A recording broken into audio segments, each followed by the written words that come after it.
கௌரி சங்கர் ஐயா அவங்க நம்முடைய இணைந்திருக்கிறாங்க. ஐயா அவங்க நமக்கு நன்கு பரிச்சயமானவங்க. ஏற்கனவே நமக்கு 2 வகுப்பு எடுத்திருக்காங்க. ஐயா அவங்க கோயம்புத்தூரை சார்ந்தவங்க. 8 வருடமாக மருந்தில்லா மருத்துவத்தை பத்தி அவங்க எடுத்துட்டு இருக்கிறாங்க. காய்கறி மருத்துவம், யோகா பயிற்சிகள், தியான வகுப்புகள், இயற்கை உணவுகள். இப்போ இயற்கையான முறையில இருந்து நம்ம எப்படி மருந்து மாத்திரைகள்லாம் இல்லாம ஆரோக்கியமாக வாழ்வதற்கான அதை சார்ந்த பயிற்சிகளும் வகுப்பும் சிகிச்சை முறையும் ஐயா வந்து தொடர்ந்து கொடுத்துட்டு வராங்க. ஐயா அவங்களை நாம் இன்னைக்கு அவங்க ஐயா கொடுக்க போகிற தலைப்பு வந்து ஆஹ்,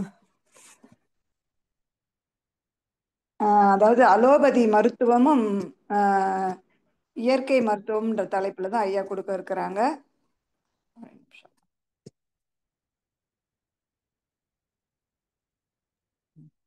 காய்கறி வைத்தியமா? காய்கறி வைத்தியம். இல்ல ஐயா, வாழ்க வளமுடன். ஒரே நிமிஷம் ஆங்கில அதெல்லாம். மருத்துவம் இயற்கை மருத்துவம்ங்க, ரெண்டு தனித்தனியா காய்கறி வித்தியாசம். மருத்துவமும் இயற்கை மருத்துவம். சரிங்க. நோட்ஸ் ஆங்கில எல்லாம் மருத்துவம் எடுப்பேன். பரவாயில்லப்பா, நான் பாப்பா பேசிக்கிறேன். ஆங்கில ஓகே. ஆங்கில மருத்துவம் வெர்சஸ் இயற்கை மருத்துவம். அதாவது ஆங்கில மருத்துவம் வெர்சஸ் இயற்கை மருத்துவம், இது ரெண்டு பத்தியும் டிஃபரன்ஷியேட் பண்ணி ஐயா நமக்கு இன்னைக்கு வகுப்பு எடுக்க இருக்கிறாங்க. ஐயா அவர்களை நாம் இறை சாதனை மார்க்கத்தின் சார்பாக வாழ்க வளமுடன் என்று மகிழ்வோடு வாழ்த்தி வரவேற்கிறோம். வாழ்க வளமுடன், வாழ்க வளமுடன் ஐயா. வாழ்க வளமுடன். இந்த அற்புதமான வாய்ப்பை வழங்கிய இறைவனுக்கும் இயற்கைக்கும் பிரபஞ்ச ஆற்றலுக்கும் மனமார்ந்த நன்றி நன்றி நன்றி. கேக்குதுங்களா பேசுறது ஆடியோ அனைவருக்கும்? நல்லா கேக்குதுங்க ஐயா, தெளிவா இருக்குங்க ஐயா. Okay okay. அனைவருக்கும் அன்பார்ந்த மாலை வணக்கம். என்னுடைய பெயர் ஹீலர் கௌரி சங்கர். கடந்த நம்ம ஒரு 8 வருடங்களா நம்ம மருந்தில்லா மருத்துவம், அக்குப்பஞ்சர் சிகிச்சை முறைகள், இயற்கை உணவு, காய்கறி மருத்துவம், தியான வகுப்புகள், இது போன்று நம்ம உடம்புல வரக்கூடிய எந்த நோயா இருந்தாலும் சரிங்க, நம்ம உடம்புல வரக்கூடிய எதுவா இருந்தாலும் அதற்கு மருந்து மாத்திரைகள் அப்படிங்கிறது தேவையே இல்லை. நம்முடைய உணவு முறைகள், நம்முடைய வாழ்வியல் முறைகள், இயற்கை மருத்துவம், மூலிகைகள், தியான முறைகள், இதெல்லாமே நம்ம உடம்பு ஆரோக்கியமா வச்சுக்கும். அப்போ இதற்குண்டான சிகிச்சை முறைகள், இதற்குண்டான ஒரு கல்வி, நமக்கு தேவையானது கல்விதான். கல்வியே ஒரு மனிதனை சிந்தனையாளனாக்கும் மாற்றும். அப்ப அந்த கல்விதான் நம்முடைய அறியாமையை போக்குங்க, ஒரு தெளிவை கொடுக்கும். கற்றோருக்கு சென்ற இடமெல்லாம் சிறப்பு. அப்ப ஒரு கல்வி நம்ம கொடுத்துட்டோம் அப்படின்னா அவங்க ஆரோக்கியமாயிருவாங்க, ஒரு சமூகம் மாறும், ஒரு குடும்பம் ஆரோக்கியமாகும். அப்போ ஒரு சமூகத்தையே நம்ம மாற்றக்கூடிய நம்ம கல்விதான் இந்த மருத்துவம். மருந்துல்லா மருத்துவம் அப்படின்னா உணவு சாப்பிடுறது, மூலிகை சாப்பிடுறது, பழங்கள் சாப்பிடுறது. இந்த மருந்துல்லா மருத்துவம் அப்படிங்கிறது ஒரு முழுக்க முழுக்க ஒரு கல்வி முறை, ஒரு வாழ்வியல் முறை, இயற்கையோடு சேர்ந்து வாழக்கூடிய ஒரு முறைதான் இந்த மருந்துல்லா மருத்துவம் அப்படிங்கிறதுங்க. அப்போ அது சார்ந்த நாம ஒரு விழிப்புணர்வு நாம வழங்கிட்டு இருக்கிறோம். இது போன்று நம்ம உடம்புல வரக்கூடிய எதுவா இருந்தாலும் நம்ம சரி பண்ணிக்கலாங்க. அப்போ இன்னைக்கு பார்க்கக்கூடிய தலைப்பு வந்து பாத்தீங்கன்னா ஆங்கில மருத்துவமும் இயற்கை மருத்துவமும் மிக மிக முக்கியமானதுங்க. இன்னைக்கு எல்லாமே ஆங்கில மருத்துவம் தான் மிக முக்கியமா எல்லா பக்கமுமே இருக்கு, டெவலப்மெண்ட் ஆயிருச்சு. அப்ப ஆங்கில மருத்துவம் இல்லாம ஒரு சமூகமே இன்னைக்கு இல்லை. முன்னாடியெல்லாம் பாருங்க, நான் சின்ன பையனா இருக்கும் பொழுது தாத்தா பாட்டி எல்லாம் கேட்டீங்கன்னா சர்க்கரை நோய் அப்படின்னு கேட்டீங்கன்னா தெரியாது. சர்க்கரை நோயா, டயபெட்டிக்கா அப்படின்னு யோசிப்பாங்க. இன்னைக்கு சர்க்கரை நோய் இல்லாத வீடுகளே இல்லையே நம்ம சொல்லலாம். ஒரு குடும்பத்துல 5 பேர் இருக்கிறாங்க அப்படின்னா 4 பேர்த்துக்குமே சர்க்கரை இருக்கு. ஒரு சில வீட்டுல 5 பேருக்குமே சர்க்கரை இருக்கு. குழந்தைக்கும் கூட சர்க்கரை இருக்குங்க, பிறந்த குழந்தைக்கும் கூட டயபெட்டிக் 1 டயபெட்டிக் 2 இருக்கு சொல்றாங்க. அப்போ இன்னைக்கு வந்து சமூகம் வந்து நோய் அப்படியே சமூகமா மாறிடுச்சு. நாகரிகம் வளர்ந்துருச்சு, நிறைய கண்டுபிடிப்புகள், விஞ்ஞானங்கள், அறிவியல் வளர்ச்சி, புதிய தொழில்நுட்பம் எல்லாமே வளர்ந்துருச்சுங்க. அளவுக்கு அதிகமா வளர்ந்துருச்சு. வாகன வசதிகள், பொருளாதாரம், ஆடம்பரமான வாழ்க்கை எல்லாமே வளர்ந்துருச்சு. ஆனாலும் ஒரு ஆரோக்கியம், ஒரு நிம்மதி, ஒரு நிம்மதியான வாழ்க்கை, ஒரு அமைதியான வாழ்க்கை, ஒரு ஆரோக்கியமான வாழ்க்கை அப்படிங்கிறது கேள்விக்குறிதான். அப்போ இதற்கு வந்து மிக முக்கியமான காரணம் ஆங்கில மருத்துவம். அப்ப ஆங்கில மருத்துவம் பாத்தீங்கன்னா எப்ப உருவாகுது அப்படின்னு நாம் பார்த்துக்கிறோம்.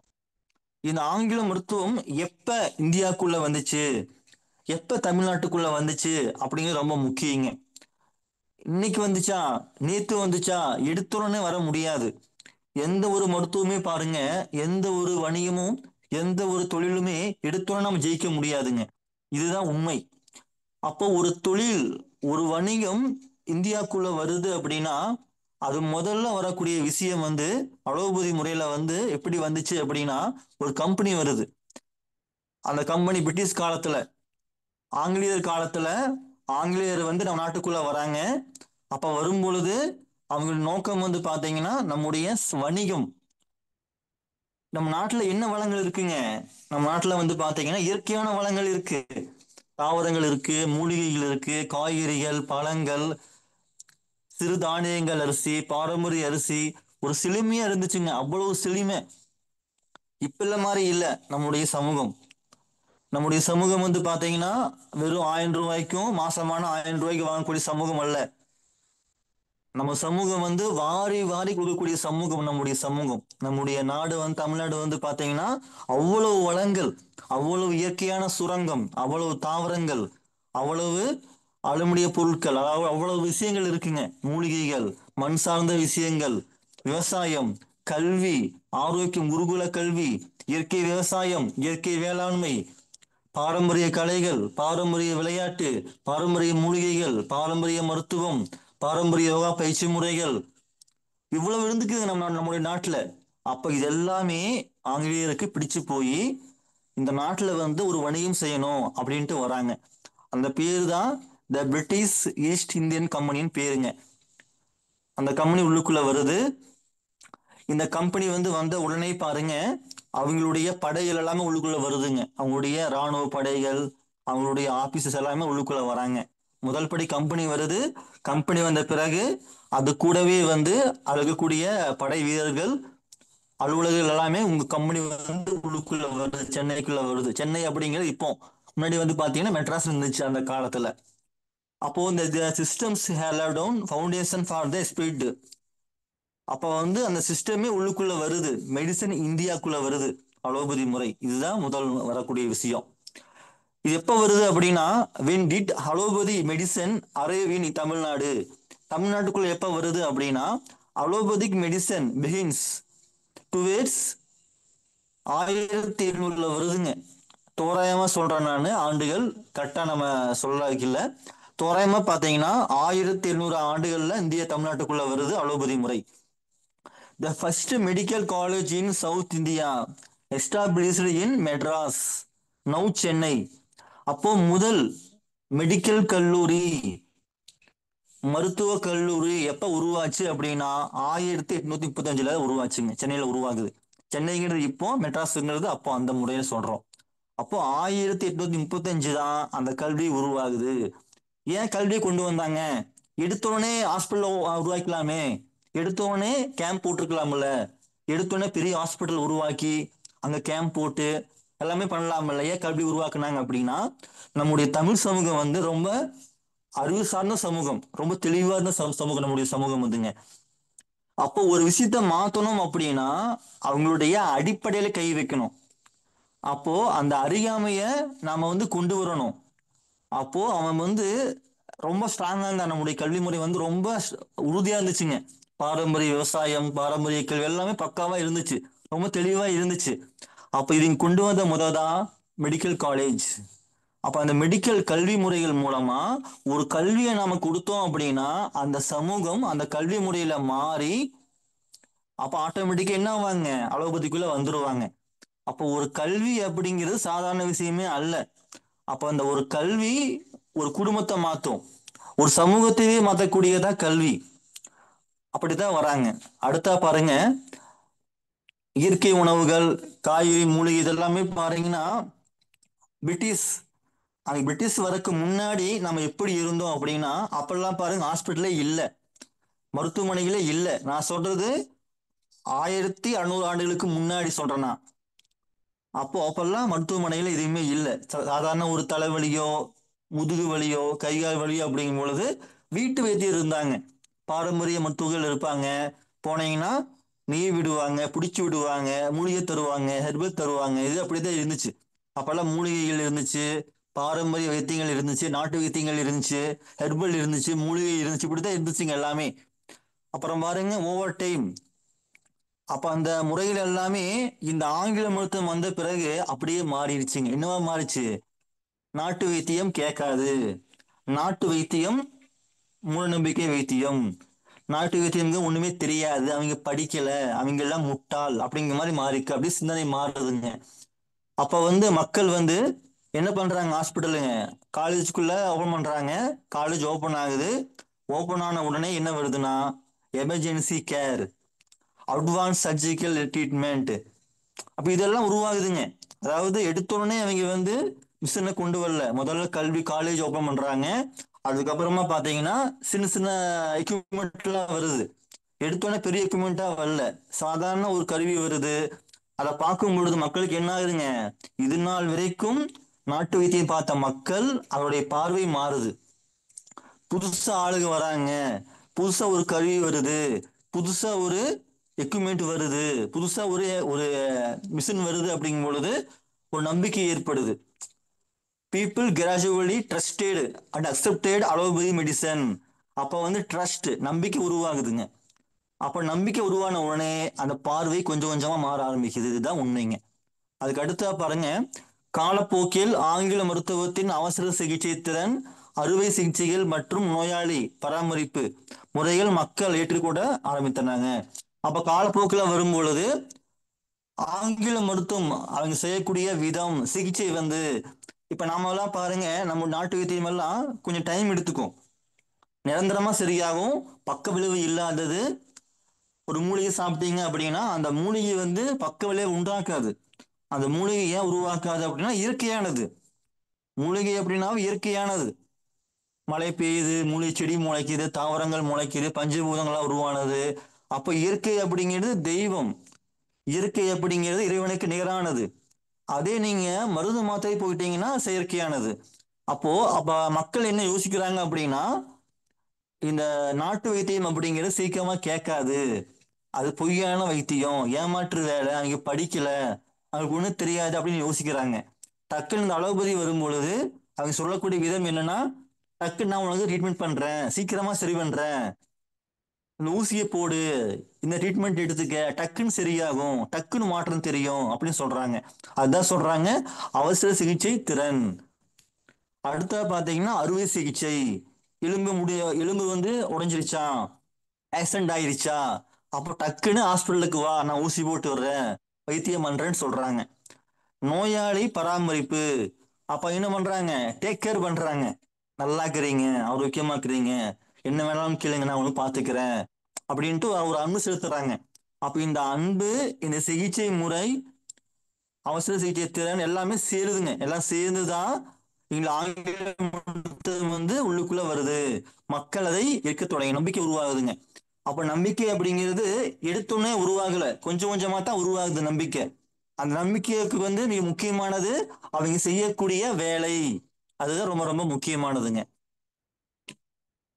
அடுத்தா பாருங்க, பிரிட்டிஷ் இந்தியாவுக்குள் எப்ப வந்தாங்க அப்படின்னா, தோராயமா சொல்றேங்க, 1600 அந்த நேரத்தை உள்ளுக்குள்ள வராங்க.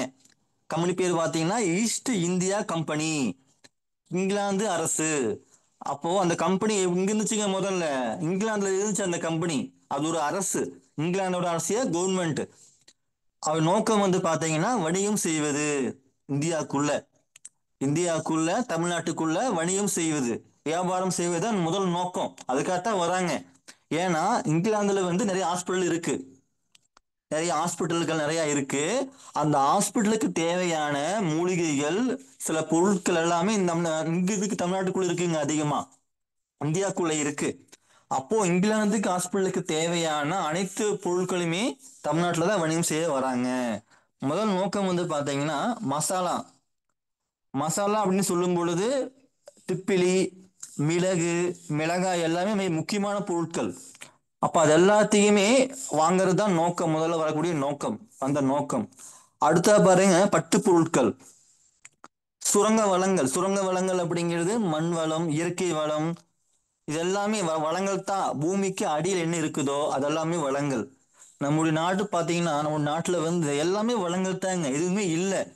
இன்னும் இப்ப இருக்கிற மாதிரி எதுவுமே இல்லைங்க. 1960 1600 ஆண்டுகளுக்கு முன்னாடி பாத்தீங்கன்னா எல்லாமே இருக்கு. பூமிக்கு அடியிலும் நிறைய இது சுரங்கம் இருக்கு. பூமிக்கு மேலேயும் வளங்கள் இருக்கு. அப்போ அடியிலும் வளங்கள், மேலேயும் வளங்கள், எல்லாமே வளங்கள். எங்கு பார்த்தாலும் பசுமை, எங்கு பார்த்தாலும் ஆரோக்கியம், எங்கு பார்த்தாலும் மகிழ்ச்சி, நிம்மதி, கொண்டாட்டங்கள் தான் இந்த நாம வாழ்ந்தோம். நம்முடைய சமூகம் அப்படிங்கிறது இப்படி இல்லவே இல்லை. கொண்டாட்டம், மகிழ்ச்சி, விளையாட்டு, மாலையானா நாடக நிகழ்ச்சிகள், நாடகம், விளையாட்டுகள் இருந்துச்சு, குதூகலம் இருந்துச்சு, உறவு முறைக்குள்ள அவ்வளவு அன்பு இருந்துச்சு, ஒற்றுமை இருந்துச்சு. அப்படிதான் இருந்துச்சு நம்முடைய சமூகம். அப்ப நோக்கம் வந்து பாத்தீங்கன்னா வணிகம் தான் மிக முக்கியமான நோக்கம். அது வந்த உடனே என்ன ஆகுதுங்க, நட்புறவு ஏற்படுது, நட்பு உருவாகுது. அப்ப நட்பு ஏற்பட்ட உடனே ஆட்சி மாறுது, அப்ப அதிகாரம் வருதுங்க. அப்ப அந்த அரசு வந்து உள்ளுக்குள்ள வந்துருச்சு. வணிகம் நட்பாயிட்டாங்க, ஆட்சிக்குள்ள உள்ளுக்குள்ள வந்துட்டாங்க. இதுதான் வந்த முறை.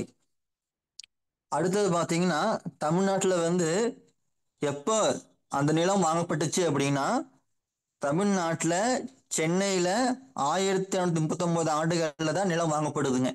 அப்ப சென்னைக்கு வராங்க, வந்த உடனே காலேஜ் ஓபன் ஆகுது. அந்த காலேஜ் ஓபன் பண்றதுக்கு ஒரு லேண்டை வாங்குறாங்க. அந்த லேண்டை வாங்கக்கூடிய ஆண்டு வந்து 1739 தான் இங்கிலாந்து கம்பெனி, பிரிட்டிஷ் கம்பெனி வந்து உள்ளுக்குள்ள வந்து ஒரு லேண்ட் வாங்குதுங்க. அப்போ 1640 வந்து போர்ட் ஸ்டார்க் கட்டப்பட்டது. அந்த லேண்டை வாங்கியாச்சு, ஒரு பில்டிங் கட்டியாச்சு. அதுதான் முதல் அடித்தளம். ரொம்ப ரொம்ப முக்கியமானதுங்க. அவங்க எடுத்த உடனே அளவுபதி உள்ளுக்குள்ள வந்து வரல. ஒரு காலேஜ் ஓபன் ஆகுது. காலேஜ் ஓபன் ஆன உடனே வணிகம் தேவைப்படுறதுக்காக வராங்க. அது வந்த உடனே கட்டடம் லேண்டு வாங்குறாங்க. அந்த லேண்டு வாங்கின உடனே இது உருவாகுதுங்க, ஹாஸ்பிட்டல் ஒன்று உருவாகுது. அப்ப இதுதான் முதல் பிரிட்டிஷ்குண்டான முதல் அடித்தளம். அப்போ அடுத்ததா பாருங்க, ஆட்சி எப்படி கைப்பற்றினாங்க. உள்ளூர் அரசாங்க சண்டைகள். இப்ப வந்து பாத்தீங்கன்னா நம்முடைய நாட்டுல வந்து அப்போ நான் சொல்றது வந்து 1500 ஆண்டுகளுக்கு முன்னாடி ஒற்றுமை இருந்துச்சு. ஜாதிகள், சங்கங்கள் எதுவுமே இல்லைங்க. நான் பெரியவன், நீ தாழ்ந்தவன் அப்படிங்கிறது எதுவுமே இல்லை. எல்லாருமே உறவா இருந்தாங்க, அன்பா இருந்தாங்க. அப்ப இதை பாக்குறான். அப்ப என்ன பண்றான்னா அந்த ஜாதிக்குள்ள சண்டையை உருவாக்குறான். அப்போ அந்த ஒற்றுமையை பிரிக்கிறது தான் முதல் வேலைங்க. அப்ப அந்த ஒற்றுமையை பிரிக்கும் பொழுது சண்டை ஏற்படுது. நான் பெரிய ஜாதி, நீ கீழ் ஜாதி, நான் வந்து வேற கம்யூனிட்டி, நீ வேற கம்யூனிட்டி அப்படின்னு உருவாகுதுங்க. அதுதான் நாயக்கர்கள், மராத்தியர்கள் சண்டை உருவாகுது. அப்ப சண்டை உருவாகும் பொழுது அவன் வந்து உள்ளுக்குள்ள வரான், பிரிட்டிஷ் கம்பெனி வந்து உள்ளுக்குள்ள வருதுங்க. அப்ப அந்த ஒற்றுமையை பிரிக்கிறான். அப்ப அந்த ஒற்றுமையை பிரிச்ச உடனே சண்டை உருவாகுது. அந்த சண்டையை நான் சரி பண்றேன்னு சொல்லி போட்டு உதவி பண்றேன்ட்டு உள்ளுக்குள்ள வந்துடுறாங்க. இப்படித்தான் உள்ளுக்குள்ள கொஞ்சம் கொஞ்சமா வராங்க. அடுத்தா பாத்தீங்கன்னா ராணுவ சக்தி உருவாகுதுங்க, அதிகாரம் உருவாகுது. அப்ப உள்ளுக்குள்ள வந்துட்டாங்க, சண்டையை பிரிச்சுட்டாங்க. அப்போ அந்த இங்கிலாந்து ராணுவமே உள்ளுக்குள்ள வந்துருச்சுங்க. இங்கிலாந்து ராணுவமும் இங்கிலாந்து அரசும் உள்ளுக்குள்ள வருது. இதுதான் வந்த முறை. முக்கியமான சம்பவங்கள் பாருங்க, 1600 வந்து ஈஸ்ட் கம்பெனி உள்ளுக்குள்ள வருது, தொடக்கம். அடுத்ததான் 1439 முதல் அரண்மனை உள்ளுக்குள்ள வராங்க. ரெண்டாவது நிலம் வாங்குறாங்க. அந்த நிலத்தை வாங்கி பில்டிங் கட்டுறாங்க. அதுக்கப்புறமா பாருங்க 1746 இருந்து 63 வரைக்கும் போர் உருவாகுதுங்க, பிரிட்டிஷுக்கும் பிரெஞ்சுக்கும். அப்ப அந்த போர்ல வந்து பாத்தீங்கன்னா நிறைய இது உருவாகுதுங்க, நிறைய விபத்துகள் ஏற்படுது, கைகாலில் அடிபடுது, சிகிச்சை ஏற்படுது. அப்ப அந்த சிகிச்சை முறையை வந்து தனக்கு சாதகமா பயன்படுத்திக்கிறாங்க ஆங்கிலேயர்கள். அப்ப வந்து அடிபட்ட உடனே நான் மருந்து போடுறேன், நான் ஊசி போடுறேன், ரத்தம் வருதா நான் வந்து பேண்டேஜ் போடுறேன் அப்படின்னா மக்களை வந்து கவர்ந்து அந்த அவசர தேவைக்காக தன்னுடைய மருத்துவத்தை வந்து உள்ளுக்குள்ள கொண்டு வராங்க. அப்படி வரும்போது மக்கள் நம்பிக்கை ஏற்படுதுங்க. ஒரு ரத்தம் வருதா, இதை மருந்து நம்ம போட்டுக்கணும், அடிபட்டுருச்சா இந்த மருந்து நம்ம பயன்படுத்திக்கணும் அப்படின்னு நம்பிக்கை ஏற்படுது.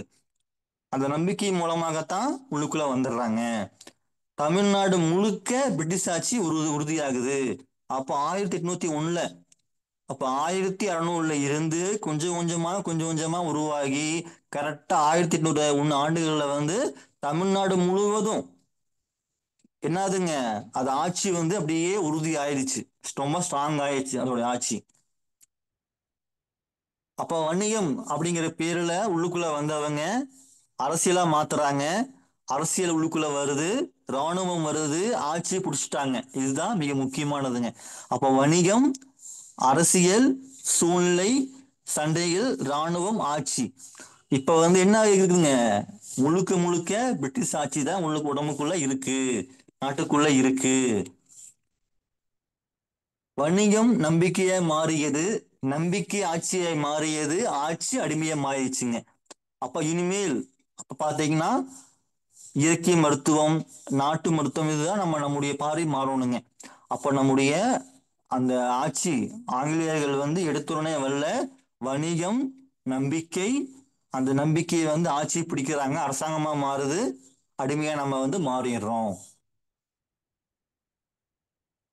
அடுத்தது பாருங்க, பிரிட்டிஷ் ஆட்சியாளர்கள் இந்தியா ஒரு தனிநபர் லாபத்திற்கும் இங்கிலாந்து தொழிற்சாலைகளுக்கு மூலப்பொருட்களுக்காகவும் தான் இங்க வந்து வராங்க மிக முக்கியமா. அடுத்தது பாருங்க, மருத்துவர்கள் உருவாக்கம். இது ரொம்ப ரொம்ப முக்கியமானதுங்க. அப்போ நம்ம உள்ளுக்குள்ள வந்துட்டாங்க, எல்லாமே நடந்துருச்சு, ஆட்சியா பிடிச்சிட்டாங்க. அப்ப என்ன பண்றாங்கன்னா, நம்முடைய நாட்டுல வந்து சென்னையில வந்து கல்லூரி ஓபன் பண்ணி அந்த கல்லூரியில நம்முடைய மக்களை படிக்க வைக்கிறாங்க. இதுதான் ரொம்ப ரொம்ப முக்கியமானதுங்க. அப்ப அந்த கல்வியை கொண்டு வந்தது அவங்க. அந்த கல்வி முறைய நம்முடைய மக்கள் மத்தியில உருவாக்குறாங்க. ஆங்கில மருத்துவத்தை படி, ரொம்ப நல்லது, நீ டாக்டர் ஆகலாம், கோட்டெல்லாம் நீ போடலாம், நிறைய சம்பளம் கிடைக்கும், நீ வந்து அதிகாரத்துக்கு நீங்க வந்து போகலாம், நீங்க தெய்வமானவர்கள், அப்போ நீ வந்து சிகிச்சை அளிக்கலாம் நீங்க அப்படின்னு சொல்லி மக்களுடைய நம்பிக்கையை, அந்த நம்பிக்கையை மாத்தி ஒரு கல்லூரிகள்ல நம்முடைய மக்களை படிக்க வைக்கிறாங்க. அது ரொம்ப ரொம்ப முக்கியமானதுங்க. அந்த கல்லூரி உருவாக்குனது அவங்க. அவங்க படிக்கல, அவங்கள படிக்கல, நம்முடைய மக்களை அவங்களுக்கு கீழே படிக்க வைக்கிறாங்க. தமிழகம் முழுவதும் சமூகத்துல வந்து தொடங்குது அந்த கல்வி முறை. அப்ப தொடங்கும் பொழுது மக்கள் மத்தியில் நம்பிக்கை உருவாகுது. என் பேர் டாக்டர். இன்னைக்கு என்ன சொல்லுவாங்க கேட்டீங்கன்னா, ஹாஸ்பிட்டலுக்கு போய் இன்னைக்கு எல்லாம் ஸ்கூல்ல எல்லாம் கேட்டீங்கன்னா என்ன சொல்லுவாங்க, நீ படிச்சு என்ன போறீங்க கேட்டா அவங்க சொல்லக்கூடிய முதல் வார்த்தை பாத்தீங்கன்னா டாக்டர் ஆவேன், அதான் சொல்லுவாங்க. அப்ப அந்த முறை வந்து இப்ப உருவானதல்ல, அப்ப இருந்தே இருக்குங்க. என் பையன் படிச்சானா டாக்டர் ஆவான், ஒரு இன்ஜினியர் ஆவான், ஒரு வக்கீல் ஆவான், அப்படிங்கிறத மூணு தான் மிக முக்கியமானது: மருத்துவர், இன்ஜினியர், வழக்கறிஞர். அப்போ இந்த மருத்துவர் அப்படிங்கிறது தான் கொண்டு வந்த முறை தான் அந்த கல்லூரி முறை. அப்போ நாட்டுக்குள்ள வந்து ஒரு மாணவன் அந்த மருத்துவத்துறையில படிச்சு அதன் மூலமா சிகிச்சை அளிக்கும் பொழுது மக்கள் மத்தியில நம்பிக்கை அதிகமாகுது. என் பையன் தான் டாக்டர் ஆச்சு, அப்ப நமக்குள்ள ஒருத்தன் படிக்கிறான், நமக்குள்ள ஒருத்தர் ஜெயிச்சு வரான் அப்படிங்கும் பொழுது மக்கள் மத்தியில பார்வை மாறுது. நம்ம ஊரு பையன், நம்ம நாட்டு பையன் படிக்கிறான், பொய் சொல்ல மாட்டான், உண்மையத்தான் பேசுவான் அப்படின்ட்டு நம்புறாங்க, நம்பிக்கையா மாறுதுங்க. அப்ப அந்த நம்பிக்கை எப்படி உருவாச்சு அப்படின்னா வெறும் வார்த்தை மூலமா உருவாகல, ஒரு கல்வி மூலமாக மட்டும்தான் ஒரு சமூகத்தை மாற்ற முடியும். ஒரு கல்வி மூலமாக மட்டும்தான் ஒரு சமூகத்தை வந்து தெளிவு ஏற்படுத்த முடியும், அந்த அறியாமை விலகும். அப்போ ஒரு கல்வி வந்து ரொம்ப ஸ்ட்ராங்கா இருக்கு, ஒரு கல்வி முறை ரொம்ப உறுதியா இருக்கு, தரமான கல்வி, ஆரோக்கியமான கல்வி, தெளிவான கல்வி, இயற்கையை சார்ந்த கல்வி முறை, இயற்கையை சார்ந்த ஒரு விவசாயம் சார்ந்த கல்வி முறை, அப்படி கொடுக்கும் பொழுது ஒரு சமூகம் வந்து ஆரோக்கியமா மாத்த முடியுங்க. அப்ப நம்முடைய குழந்தைகளுக்கு தேவையானது இன்றைய கல்வி முறை அல்ல, பாரம்பரிய கல்வி முறை. இயற்கை வேளாண்மை, இயற்கை விவசாயம், பாரம்பரிய மருத்துவம், பாரம்பரிய உணவுகள், பாரம்பரிய அரிசிகள், பாரம்பரிய மூலிகைகள், பாரம்பரிய விளையாட்டுக்கள், பாரம்பரிய கட்டிடக்கலை, பாரம்பரிய தொழில்கள், பாரம்பரிய எல்லாமே இருக்குதுங்க. கல்வி, தொழில், விவசாயம், வணிகம் எல்லாமே இருக்கு. நீ கடையில் வாங்கக்கூடிய எந்த ஒரு பொருட்களுமே நம்ம தயாரிக்கிறதுக்குரிய அல்லங்க. நீங்க வாங்கக்கூடிய ஷாம்பு ஆகட்டும், சோப் ஆகட்டும், ஹேர் ஆயில், எல்லாமே பாத்தீங்கன்னா எல்லாமே வெளிநாட்டு கம்பெனிகள்ல உருவாச்சு. லோக்கல்ல வந்து எந்த ஒரு பொருள் தயாரிச்சாலும் நீங்க விற்கவே முடியாது கடைகள்ல போறீங்க, அந்த விலைக்கு நீங்க தர முடியாது. இதுதான் உண்மை. நீங்க சோப் பண்றீங்க வீட்டுல, சோப்போட விலை 50 ரூபாயா இருக்கும், அந்த 50 ரூபாய்க்கு கொண்டு போனீங்க கடைக்கு அப்படின்னா மக்கள் வாங்க மாட்டாங்க, விலை அதிகம், தர முடியாது. அவங்க கடைகள்ல பாருங்க, ஹமாம் 10 ரூபாயில விற்கிதுங்க, மிடிமிக்ஸ் 10 ரூபாயில கிடைக்கும், சின்ன சோப்பு கிடைக்குது. அவ 10 ரூபாய் சோப்பு எப்படி தர முடியுது அப்படின்னா அந்த அளவுக்கு கெமிக்கல், அந்த அளவுக்கு நஞ்சு. அப்பதான் 10 ரூபாய்க்கு தர முடியும், 10 ரூபாய்க்கு மக்கள் வாங்க முடியும். அப்போ ஒரு பொருளுடைய தரத்தை ரொம்ப குறைச்சு அது கெமிக்கல்ல போட்டு அதோடைய விலையை கம்மி பண்ணாதான் மக்கள் வாங்குவாங்க அப்படின்னு தெரிஞ்சிருக்கு. அதனாலதான் நம்முடைய ஊர்கள்ல எந்த ஒரு பொருளுமே பாருங்க, கடைக்கு போனீங்கன்னா ஒரு ஒரு 10 பிராண்ட் இருக்கும். மினிமிக்ஸ், அமாமு, சில சோப்பு எல்லாம் இருக்கும். அது மட்டும்தான் அதிகமா மக்கள் வாங்குவாங்க. அதே மாதிரி பாருங்க, சில பிராண்ட் மட்டும்தான் இருக்கும். கல்லுப்புன்னு பார்த்தீங்கன்னா டாடா சால்ட், அது மட்டும்தான் கல்லுப்பா இருக்கும். மற்ற எந்த பிராண்டுமே அதிகமா இருக்காதுங்க. டாடா சால்ட் மட்டும்தான் கல்லுப்பு. கல்லுப்பே இல்லையா நம்முடைய ஊர்கள்ல. அப்ப அந்த கல்லுப்பு அப்படிங்கிறது அந்த நேம் வாங்கிருச்சு. அப்ப டாடா சால்ட் அப்படிங்கிறது அது ஒரு பிராண்டு, அது ஒரு கம்பெனி. அவங்க தயாரிக்கல, அவங்க மொத்தமா வாங்கி பாக்கெட் பண்ணி போடுறாங்க, விற்கிறாங்க, சேல்ஸ் பண்றாங்க. அவங்க ஒரு டீலர், ஹோல்சேல் டீலர் தான் அவங்க. அப்ப அந்த டாடா சால்ட் அப்படிங்கிறது, அந்த கல் உப்பு அப்படிங்கிறது முழுக்க முழுக்க நஞ்சு. நம்முடைய மனசுல என்ன ஆயிடுச்சுங்க, கடைக்கு போன உப்பு அப்படின்னா டாடா சால்ட் மட்டும்தான், சாதாரண உப்பெல்லாம் உப்பே அல்ல, நம்ம நம்ப மாட்டோம், நம்ம அதெல்லாம் பொய் அப்படின்னு நம்முடைய நம்பிக்கை உருவாயிடுச்சு, நம்முடைய நம்பிக்கை மாறிடுச்சுங்க. அப்ப இதுதான் மிக முக்கியமானதுங்க. அடுத்தது பாருங்க, கல்வி மற்றும் அறிவியல் பார்வை. பிரிட்டிஷ் காலத்தில் கல்வி வளர்ச்சியால் ஆங்கில மருத்துவ அறிவு பள்ளி புத்தகங்களில் வந்தது. ரொம்ப ரொம்ப முக்கியமானது இதுதான். அப்ப கல்வி வந்துருச்சு. அதுக்கு அடுத்ததா பாருங்க, அந்த கல்வி முறை புக்லயே வந்துருச்சு. நீங்க ஸ்கூல்ல புக்ல எல்லாம் பாருங்க, தடுப்பூசி போடுங்க, டெங்கு வந்தா மாத்திரை எடுத்துக்குங்க, பிறந்த குழந்தைக்கு தடுப்பூசி ரொம்ப கட்டாயம் அப்படின்னு சொல்லுவாங்க. அப்போ ஒரு குழந்தை பிறக்குது அப்படின்னாவே அந்த இடத்துல தடுப்பூசி வந்துருது.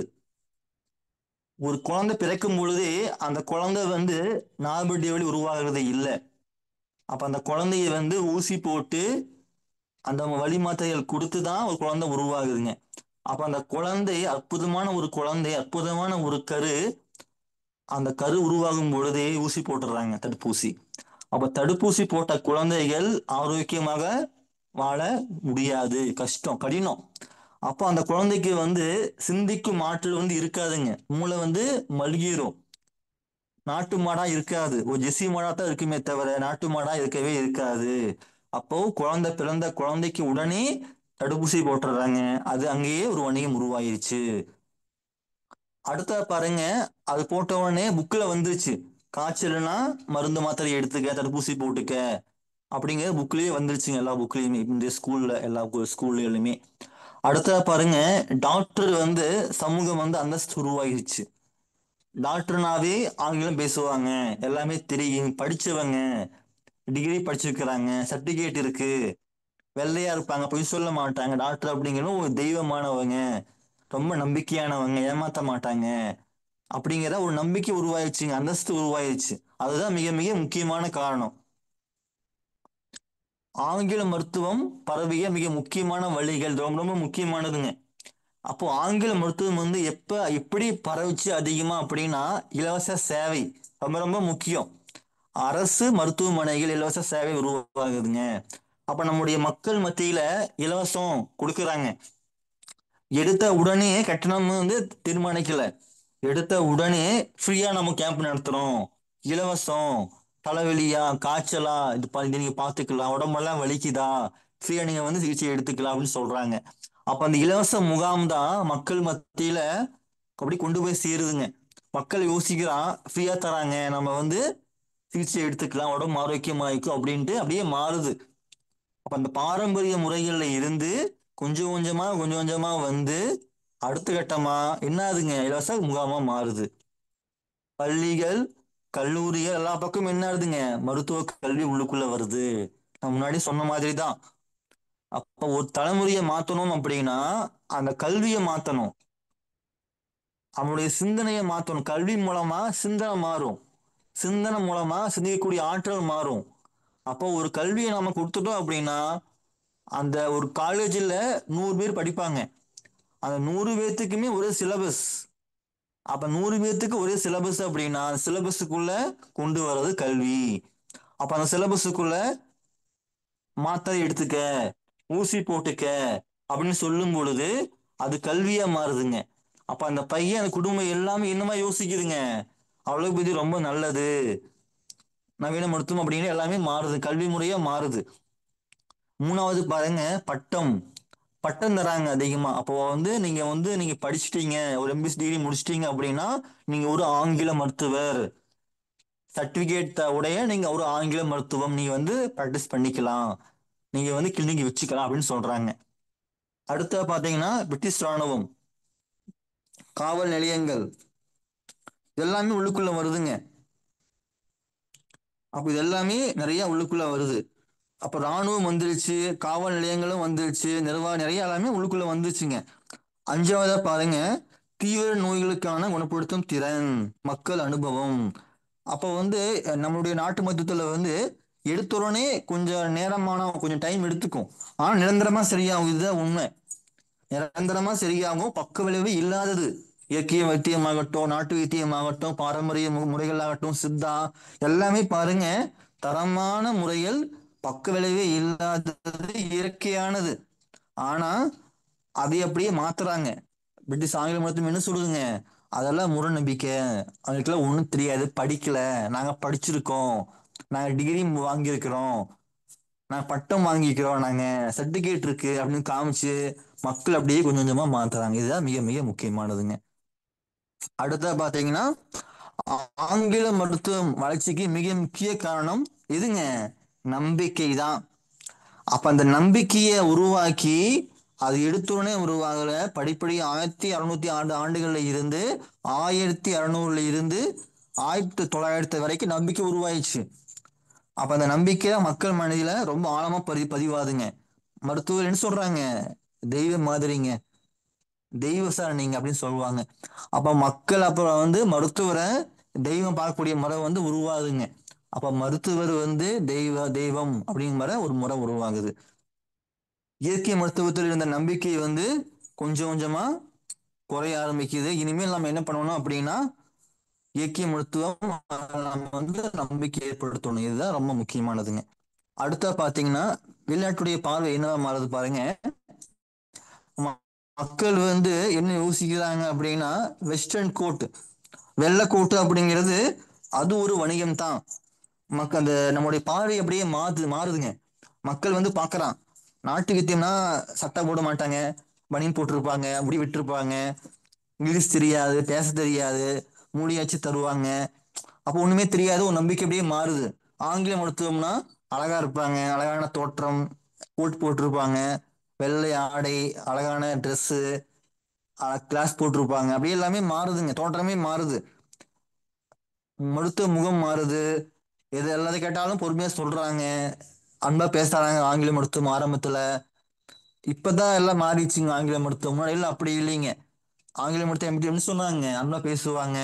அப்போ அந்த அன்பும் அந்த வெள்ளை கோட்டும் அந்த மருத்துவ தோற்றமும் எல்லாமே சேர்ந்ததான் நம்பிக்கையா மாறுது மக்களுக்கு. நியூஸ் பேசுறான்ப்பா, நல்லா ஆள் பார்த்தா நல்லா டாக்டர் மாதிரி இருக்கிறாங்க அப்படின்ற மாதிரி நம்பிக்கை எல்லாமே மாறுதுங்க. இப்படித்தான் உருவாகுதுங்க கொஞ்சம் கொஞ்சமா. இதனுடைய இப்ப அடுத்த கட்டமா நம்ம என்ன பண்ணணும் அப்படின்னா, இந்த மருந்தில்லா மருத்துவம் உணவே மருந்து, இந்த கொள்கையை மக்கள் மத்தியில நம்பிக்கை உருவாக்கணும். இதுதான் ரொம்ப ரொம்ப முக்கியமானதுங்க. அப்போ இந்த கொள்கையில மிக முக்கியமானது உணவு முறைகள், காய்கறி உணவுகள் எல்லாத்தையுமே மாற்றணும். இதுதான் நம்முடைய நோக்கங்க, மிக மிக முக்கியமான நோக்கம். அடுத்த பாத்தீங்கன்னா, ஆஸ்பத்திரி ஒருத்தம் உருவாகுதுங்க. 18ஆம் ஆண்டுல, 12ஆம் நூற்றாண்டுல பாத்தீங்கன்னா முதல் அரசு மருத்துவமனை உருவாக்கப்படுது சென்னையில. ரொம்ப ரொம்ப முக்கியமானதுங்க. தமிழ்நாடு முழுவதும் முதல் கவர்மெண்ட் ஹாஸ்பிட்டலுங்க. இந்த ஹாஸ்பிட்டலுக்கும் அரசாங்கத்திற்கும் ஆங்கில மருத்துவத்துக்கும் எல்லாத்துக்குமே சம்பந்தம் இருக்குங்க. ஆங்கில மருத்துவ முறை, ஆங்கிலத்துடைய ஹாஸ்பிட்டல், கல்வி, அரசாங்கம், மக்கள் எல்லாம் சேர்ந்ததுதான் அப்படியே எல்லாமே மாறுதுங்க. இலவச சிகிச்சை, மருந்து வழங்குதல், இது மக்களை ஈர்த்தது, ரொம்ப ரொம்ப முக்கியமானதுங்க. ஃப்ரீ கேம்ப் போடுறாங்க, இன்னைக்கு போடுறாங்க ஃப்ரீ கேம்ப்புங்க. டயபெட்டிக்னா ஃப்ரீ கேம்ப் போடுவாங்க, ஒரு 1 டே கேம்ப் போடுறாங்க, இலவச முகாம் எல்லாம் போடுறாங்க. அப்ப அந்த இலவச முகாமில் மக்கள் மத்தியில வந்து அம்மா பேசுறாங்க, உட்கார்ந்து பேசுறாங்க. மக்களுக்கு வந்து ஒரு நம்பிக்கை ஏற்படுது. அந்த சொல்லக்கூடிய வார்த்தைகள் சரியா போகும். நீங்க மாத்திரை எடுத்துக்கங்க, தொடர்ச்சி சிகிச்சைக்கு வாங்க, ஊசி போட்டுக்குங்க. ஊசி போடாம விட்டீங்கன்னா சுகர் வந்து அதிகமாயிரும். அப்ப வந்து காய்ச்சல்னா ஊசி போட்டுக்குங்க, கை கால் வலிக்குன்னா நீங்க மருந்து எடுத்துக்கலாம், இந்த மருந்து வந்து ரொம்ப கம்மியான விலை தான் அப்படின்னு சொல்லி சொல்லி பேசி பேசி பேசி என்ன பண்றாங்க, மக்களுடைய நம்பிக்கையை வந்து அப்படி ஈர்க்கிறாங்க. இதுதான் ரொம்ப ரொம்ப முக்கியமானதுங்க. அடுத்தா பாத்தீங்கன்னா 1835 வந்து மெட்ராஸ் மெடிக்கல் கல்லூரி வந்து உருவாகுது. இதுதான் ரொம்ப ரொம்ப முக்கியம். இலவச கேம்ப் வந்துருச்சு, எல்லாமே உள்ளுக்குள்ள வந்துருச்சுங்க. ஆங்கில மருத்துவம் வந்த பிறகு பார்வை மாறியதாமாங்க. ரொம்ப ரொம்ப முக்கியமானது. அப்போ ஆங்கில மருத்துவம் வந்த உடனே மக்களுடைய பார்வை அப்படியே மாறிடுச்சு. பெரிய ஹாஸ்பிட்டல், ஸ்கேன் மிஷினு, பெரிய டாக்டர்ஸு, ஆள் பார்க்க வெள்ளையாக்கிற அழகாக்கிற ஆள் பார்க்கறதுக்கு கோட் ஷூட்லாம் போட்டுக்கிறான். நம்ம ஆள் வந்து படிக்காதவங்க, அந்த ஆங்கிலம் தெரியாது அப்படிங்கிற அந்த பார்வையே மாறுதுங்க மக்களுக்கு மத்தியில. ஆங்கில மருத்துவம் புதிய நம்பிக்கை, இயற்கை வைத்தியம் பழைய நம்பிக்கையா குறைஞ்சிருச்சு. நம்பிக்கை மையம், அரசு ஆதரவு, இதுதான் ரொம்ப ரொம்ப முக்கியமானதுங்க. அப்போ அந்த நம்பிக்கை மட்டுமே இல்ல, நம்பிக்கை அப்படிங்கிறது ஒரு பகுதி, அது கூட அரசாங்கம் வந்து கூட நிக்குது. இதுதான் ரொம்ப ரொம்ப முக்கியமானதுங்க. அப்போ கவர்மெண்ட் ஹாஸ்பிட்டல் அப்படிங்கிறது, கவர்மெண்ட் ஹாஸ்பிட்டலுக்குள்ள அரசாங்கம் இருக்கு, அரசாங்கம் தான் அந்த கவர்மெண்ட் ஹாஸ்பிட்டலே ஓபன் பண்ணுதுங்க. அப்போ அந்த அரசாங்கமும் அந்த அரசு மருத்துவமனைகளும் தான் சேர்ந்துதான் நம்பிக்கையா மாறுது. அப்ப மக்கள் யோசிக்க ஆரம்பிக்கிறான், அப்போ கவர்மெண்டே நடத்துதுப்பா, ஃப்ரீயா தருதுப்பா ஹாஸ்பிட்டலு. அப்போ அரசு மருத்துவமனை வந்து இலவசம், எல்லாத்துக்குமே இலவசமா தராங்க. இது வந்து நடத்தக்கூடியது யாரு, அரசாங்கம் நடத்துது. அப்ப அரசாங்கம் அப்படிங்கிறது ரொம்ப நம்பிக்கையானது, ஏமாத்த மாட்டாங்க மக்களை. நம்ம வந்து சிகிச்சை நாம போய்க்கலாம் அப்படிங்கிற ஒரு நம்பிக்கையா மாறுதுங்க. அதுதான் முதல் வந்தக்கூடிய மருத்துவமனை வந்து அரசு மருத்துவமனை தான் முதல்ல உள்ளுக்குள்ள வருது. அது நம்பிக்கை உருவாகுது, எல்லாமே மாறுது, நம்பிக்கை வந்து அதிகமாகுதுங்க. அப்ப வெள்ளை கோட்டு மரியாதையும் உள்ளுக்குள்ள வந்துருச்சு, ஆங்கிலம் பேசக்கூடிய எல்லாமே உள்ளுக்குள்ள வந்துச்சுங்க. அரசு ஆதரவு குறைவு. அப்ப வந்து என்ன ஆகுதுங்க, அரசு வந்து ஆங்கில மருத்துவத்துக்கு தான் ஆதரவு வந்து அதிகமா தருது. அதே வந்து பார்த்தீங்கன்னா நாட்டு வைத்தியம், சித்தா, ஹோமியோபதிக்கு எல்லாத்துக்குமே அதோடைய ஆதரவு வந்து குறையுது. அப்ப குறையும் போது மக்களுக்கு வந்து நம்பிக்கை வந்து என்ன ஆகுதுங்க, நம்பிக்கை இல்லாம போயிடுதுங்க.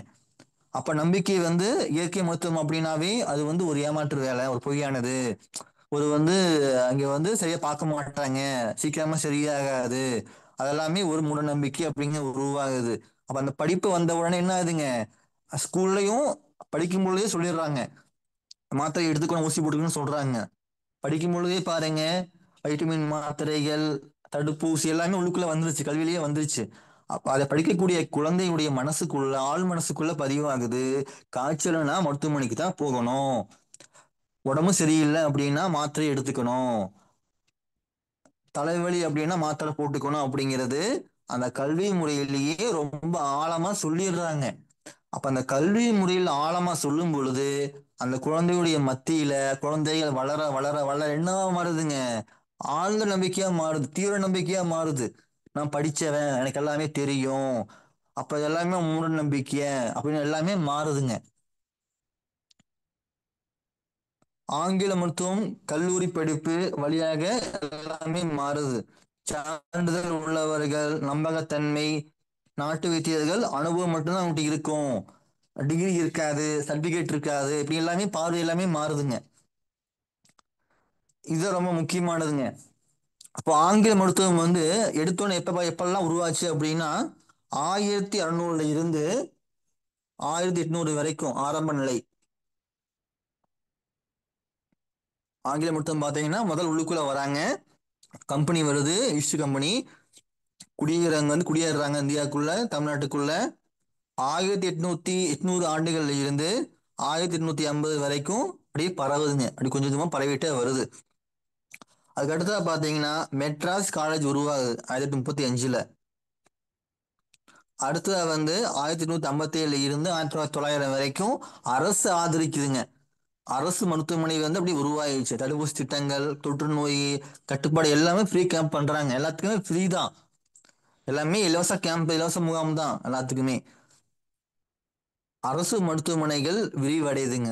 எப்போ விரிவடையுதுங்க? 1900 தான் கோயம்புத்தூர், சென்னை எல்லா பக்கமே உருவாயிடுச்சு.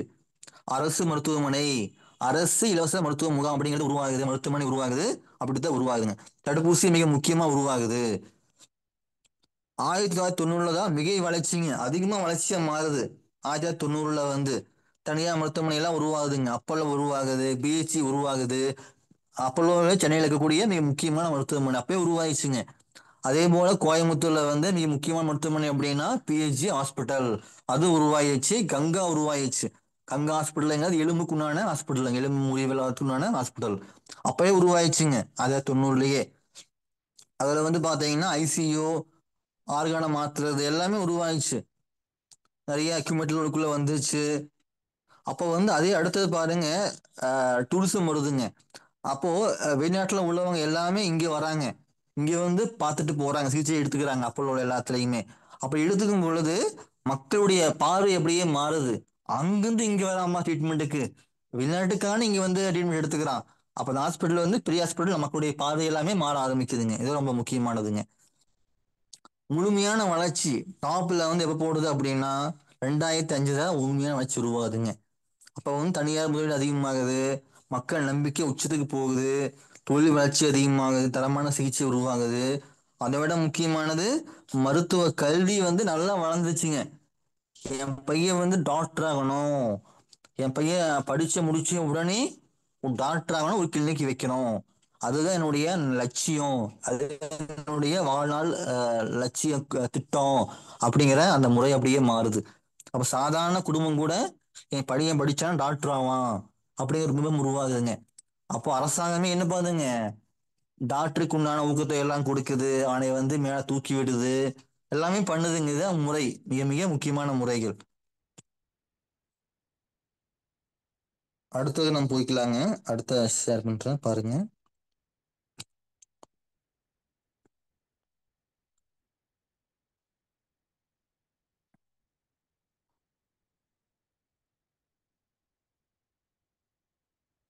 அடுத்து ரொம்ப முக்கியமானதுங்க, ஆய்வுக்கூடங்கள். ஆய்வுக்கூடங்கள் அப்படின்னா ஸ்கேன் சென்டர், நீங்க ஸ்கேன் பண்ணக்கூடிய அது ஆய்வுக்கூடங்கள் நம்ம சொல்றோம். அதில் நடக்கக்கூடிய மிக முக்கியமான விஷயங்கள் என்ன அப்படின்னு நம்ம சொல்றோங்க. ஆரோக்கியம் எவ்வளவு ரூபாய்? அப்ப நீங்க வந்து ஹாஸ்பிட்டலுக்கு போறீங்க,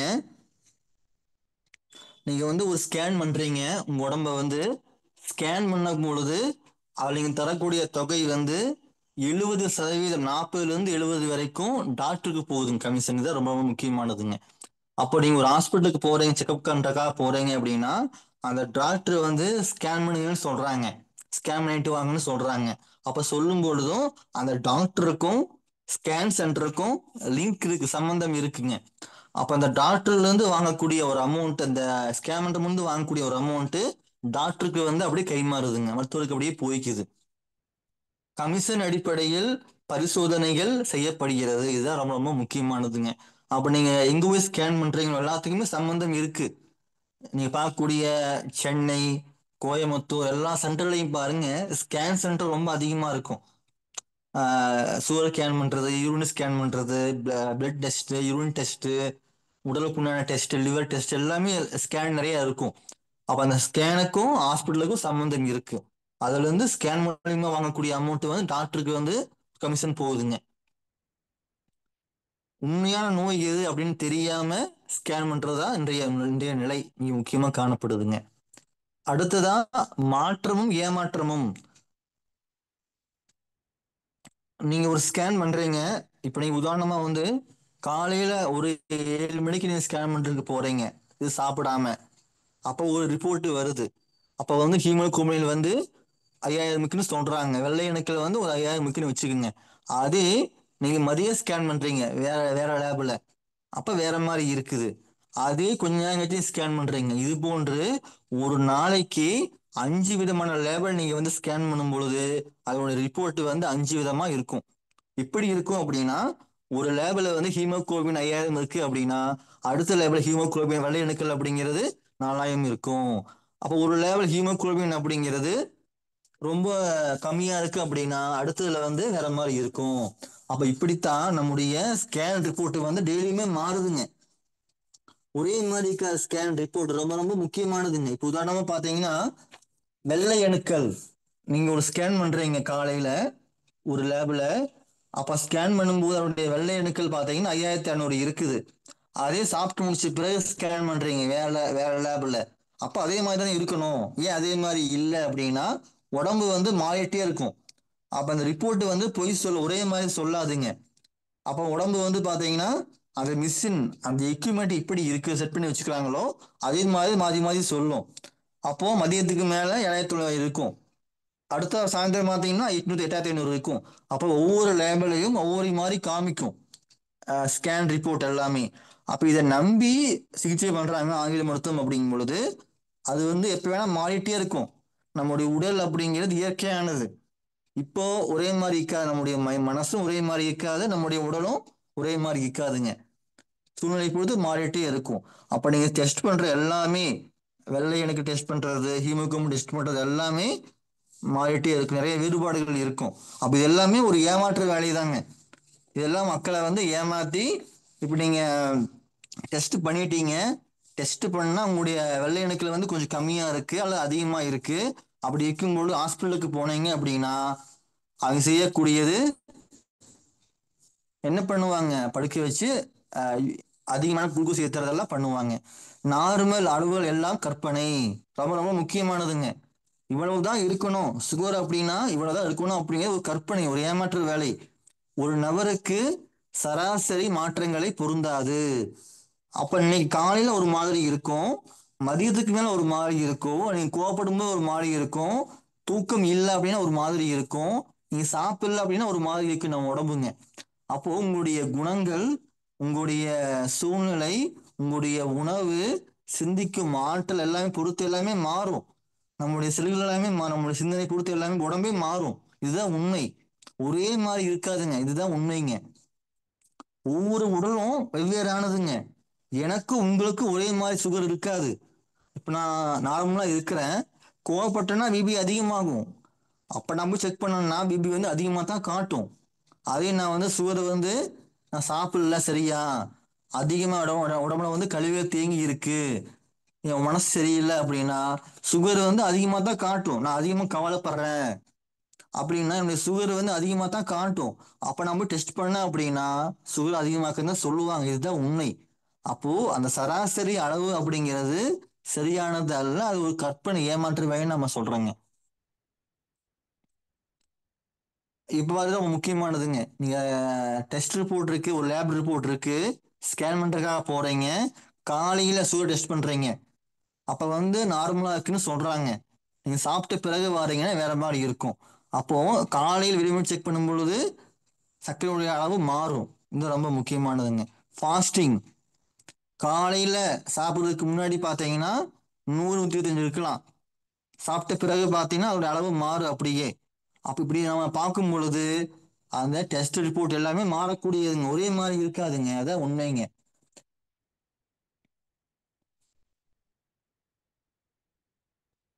126 இருக்குதுங்க. அப்ப 126 இருந்தா சொல்லக்கூடிய விஷயம் என்னதுங்க, ரொம்ப சுகர் இருக்குது, கண்டிப்பா நீங்க மாத்திரை எடுத்துக்கணும் சொல்றாங்க. அப்போ 200க்கு மேல இருந்துச்சுன்னா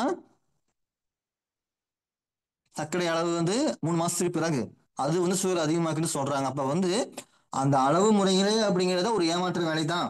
நம்ம உடம்பு வந்து நிமிடத்துக்கு நிமிடம் சிந்தனை மாறும், உடலுடைய அமைப்பு மாறும், எல்லாமே மாறுங்க, ஒரே மாதிரி இருக்காதுங்க. அடுத்தது பாத்தீங்கன்னா மருந்து மாத்திரைகள் ரொம்ப முக்கியமானது இந்த இடத்துலங்க. நீங்க சாப்பிடக்கூடிய மருந்து மாத்திரைகள் மிக முக்கியமானது மெட்ஃபார்மின். சுகருக்காக யாரெல்லாம் சாப்பிட்றீங்களோ மருந்து மாத்திரை, அந்த மாத்திரை நேரடியாக கிட்னியை பாதிக்கும். இதுதான் ரொம்ப ரொம்ப முக்கியமானது. இந்த மெட்ஃபார்மின் அப்படிங்கிற மாத்திரை ரொம்ப மோசமானதுங்க. இதுதான் மிக முக்கியமா தரக்கூடிய மிக முக்கியமான மாத்திரை, சுகருக்கு உண்டான மிக முக்கியமான மாத்திரைங்க. அப்போ மெட்ஃபார்மின் மாத்திரையை வந்து காலையில் ஒரு மாத்திரை எடுத்துக்கோங்க, ஈவினிங் எடுத்துக்கோங்க, 5 ml 5 mg சாப்பிடுங்கன்னு சொல்றாங்க. 500 ml இருந்து 1000 மாத்திரை நீங்க கண்டிப்பா எடுத்துக்கணும்னு சொல்றாங்க. அப்ப இது எல்லாமே உங்களுக்கு நேரடியாக கிட்னியை பாதிக்கக்கூடிய மிக முக்கியமான விஷயங்க. அடுத்தது பாத்தீங்கன்னா கிளைமே துரைன்னு சொல்றாங்க. அப்ப இந்த மாத்திரை ரொம்ப மோசமானதுங்க. அடுத்தா பாத்தீங்கன்னா டெஸ்ட் பண்றோம், ரத்த டெஸ்ட். அப்போ சுத்தமான ரத்தத்தை அசுத்தமான ரத்தம் ரெண்டு ரெண்டு இருக்கு நம்ம உடம்புக்குள்ளீங்க. அப்போ சுத்தமான ரத்தத்தை வந்து டெஸ்ட் பண்றது இல்ல, கெட்டு போன ரத்தத்தை தான் டெஸ்ட் பண்றாங்க லேபில். அப்ப அந்த கெட்டு போன ரத்தம் டெஸ்ட் பண்ணும் பொழுது அதோடைய சர்க்கரையுடைய அளவு வந்து அதிகமா தான் காட்டும். அப்ப எது எடுக்கணுங்க? இப்போ ஸ்கேன் பண்றதுக்கு போறீங்க, அப்ப யூரின் டெஸ்ட் பண்றாங்க. அந்த யூரின்ல வந்து கெட்டு போன ரத்தம் தான் அதிகமா, அதோடைய கழிவுகள் தான் அதிகமா வெளியே வரும். அப்ப அந்த கெட்டு போன ரத்தத்துடைய கழிவுகள் தான் வரும் பொழுது அந்த கெட்டு போன ரத்தம் அப்படிங்கிறது தேவையில்லாத கழிவுகள், தேவையில்லாத சர்க்கரை. அதை டெஸ்ட் பண்ணும்போது என்னவா காட்டும்? சர்க்கரையோட லெவல் வந்து அதிகமா தான் காட்டும். அப்ப அந்த ரிப்போர்ட் வந்து ஒரு ஏமாற்று வேலை அப்படின்னு சொல்றோம் நாம. சிறுநீர், மலம், மலம் போடுறது, சளி எல்லாமே பாருங்க கழிவுகள்.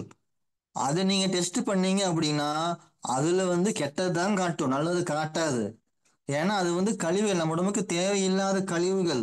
நம்ம உடம்பு இயற்கையா வெளியேற்றுறது சிறுநீர், வியர்வை, மலம், சளி எல்லாமே பாருங்க நம்ம உடம்புக்கு தேவையே இல்லாததுங்க. இதுதான் முக்கியமானதுங்க.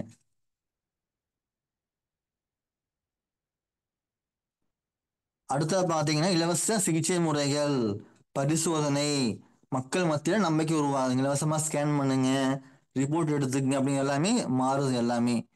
வாங்க நாங்க இருக்கோம். இதுக்கு மாற்று வழி என்ன? மாற்று சிகிச்சை, அக்குபஞ்சர் முறை, இயற்கை மருத்துவம் இதெல்லாம் ரொம்ப ரொம்ப முக்கியமானதுங்க.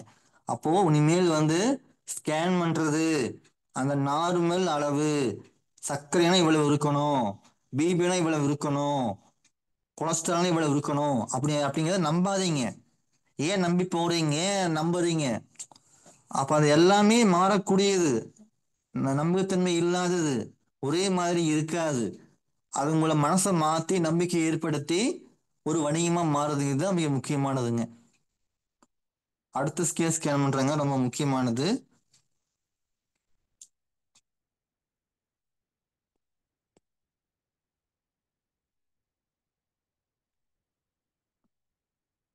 இவருதாங்க doctor Fazul Rahman, MBBS, DD, MD, PhD. இவர் படிச்ச ஒரு படிப்பு வந்து பாத்தீங்கன்னா ஆங்கில மருத்துவம். அப்ப ஆங்கில மருத்துவம் படிச்சுட்டு இந்த துறைக்குள்ள வரா அப்படிங்க. அப்ப ஆங்கில மருத்துவம் படிச்சுட்டு அக்குபஞ்சருக்குள்ள வரா அப்படி. அவர் சொல்லக்கூடிய மிக முக்கியமான விஷயம் என்ன அப்படின்னா, ஆங்கில மருத்துவம் ஒரு ஏமாற்று மருத்துவம் அப்படின்னு நான் சொல்ல. ஆங்கிலம் படிச்ச பிஹெச்டி வாங்கிய ஒரு மருத்துவர் சொல்றா அப்படிங்க. மனநிலை மூலம் ஒரு மனிதன் நலமாக இருக்கிறான் என்று சொன்னால் மருத்துவ பரிசோதனை செய்து சிறிய மாற்றங்களை நோயாக சொல்லி மனசை மாத்துறாங்க. அப்போ நீங்க ஒரு ஸ்கேன் பண்றதுக்கு போறீங்க, ஹாஸ்பிட்டலுக்கு போறீங்க, நீங்க ஆரோக்கியமா தான் இருக்கிறீங்க அப்படின்னு சொன்னா என்ன லாபம் அவங்களுக்கு? அப்போ நீங்க ஆரோக்கியமா இல்ல, ஸ்கேன் பண்ணுங்க, மாத்திரை எடுத்துக்கங்க, டெஸ்ட் கொண்டு வாங்க அப்படின்னு சொல்லும் பொழுது உங்களுடைய மனசை மாத்துறாங்க, நம்பிக்கையே அடி எல்லாத்தையும் மாத்துறாங்க. இதுதான் உண்மைங்க. அப்படின்னு நான் சொல்ல, அவங்க சொல்றா அப்படி. ஜுரம், அலர்ஜி, வலி மாத்திரைகள் இந்த மூன்றுமே எல்லா உறுப்புகளையும் பாதிக்குமாமாங்க. மற்ற உறுப்புகளையும் பாதிக்கிறது. ஜுர மாத்திரை, காய்ச்சல் வருது, சளி பிடிக்குது, தலை வலிக்குது, எல்லாமே ஜுர மாத்திரைகள். அலர்ஜி அப்படின்னா தோல் நோய்கள், தோல்ல வரக்கூடிய அரிப்பாகட்டும், தோல்ல வரக்கூடிய புண்கள் ஆகட்டும், எல்லாத்துக்குமே தரக்கூடிய மாத்திரைகள். வலி மாத்திரைகள் அப்படின்னா முதுகு வலியெல்லாம் தரக்கூடிய மிக முக்கியமான மாத்திரை. எல்லாமே ரொம்ப ரொம்ப முக்கியமானதுங்க. எல்லாமே பாதிப்பு தான் எல்லாமே. நோயுடைய மூல காரணத்தை நோக்காமல் அதனுடைய விளைவுகள் நோக்கிறது தான் ஆங்கில மருத்துவம். இது எப்படி அப்படின்னா, தலையெல்லாம் வலிக்குது, பயங்கரமான தலைவலி உருவாகுதுங்க. அந்த தலைவலிக்கு உண்டான காரணத்தை கண்டுபிடிக்காம அந்த வலி அப்படிங்கிற அந்த விளைவை மட்டுமே அப்பத்தைக்கு மட்டுமே சரி பண்ணக்கூடியது ஆங்கில மருத்துவம். 2 நாள் தலைவலிக்காதுங்க. தூக்கம் வரல அப்படின்னா மாத்திரை போட தூக்கம் நல்லா வரும். அப்ப மாத்திரை அப்படிங்கிறது ஒரு அடிமையா மாறுது. அதான் ரொம்ப முக்கியமானதுங்க. ஒரு உறுப்புல வலி இருக்கிறது என்றால் அந்த உறுப்பின் தனிப்பட்ட பிரச்சனை அல்ல, ஒட்டுமொத்த உடம்பு கெட்டு போச்சு. இதுதான் உண்மை. முதுகு வலி அப்படின்னா முதுகு வலி அல்ல, கிட்னில வந்து பிரச்சனை இருக்குது, அதுதான் உண்மை. அப்போ ஒட்டுமொத்த உடம்புமே பாதிப்பு இருக்கு. ஒரு நோய் அப்படிங்கிறது அந்த உறுப்பை சார்ந்தது அல்ல, ஒட்டுமொத்த உடம்புமே கெட்டு போச்சு. உச்சநிலையில இருந்து உள்ளங்கால் வரைக்கும் பிரச்சனை உருவாயிடுச்சுங்க. அதுதான் உண்மை. அப்ப இந்த உடம்ப சரி பண்ணி ஆகணும். வலி அப்படிங்கிறது முதுகு வலி மட்டுமே அல்ல. அதான் மிக முக்கியமா சொல்றான் அப்படிங்க ஒரு ஆன்டிபயோட்டிக் மருந்துகள் கிருமிகளை கொல்லாது, உங்களைத்தான் கொஞ்சம் கொஞ்சமாக கொல்லும் அப்படின்னு நான் சொல்லல, அவரு சொல்றா அப்படி அவங்களுடைய புக்ல.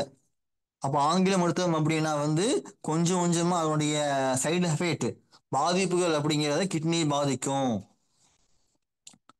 அந்த ஆங்கிலம் அந்த சொல்லக்கூடிய ஆன்டிபயோட்டிக் மருந்து என்ன பண்ணும் அப்படின்னா நம்ம உடம்புல இருக்கக்கூடிய நோய் எதிர்ப்பு ஆற்றல், நோய் எதிர்க்கும் சக்தி அதை முற்றிலுமா அழிக்குதுங்க. அதுதான் ரொம்ப ரொம்ப முக்கியமானது. நம்ம உடம்புக்குள்ள இயற்கையாவே சக்தி இருக்கும். ஒரு நோய் ஏற்படுது, ஒரு காய்ச்சல் ஏற்படுது அப்படின்னா அதை இழுத்து போடக்கூடிய சக்தி வந்து ஆற்றல் வந்து நம்ம உடம்புக்குள்ள இயற்கையாவே இருக்குது. அந்த இயற்கையான சக்தியை வந்து அழிக்கக்கூடிய வேலை செய்யறது தான் மருந்து மாத்திரைகள், இந்த ஆன்டிபயோட்டிக் மாத்திரைகள்.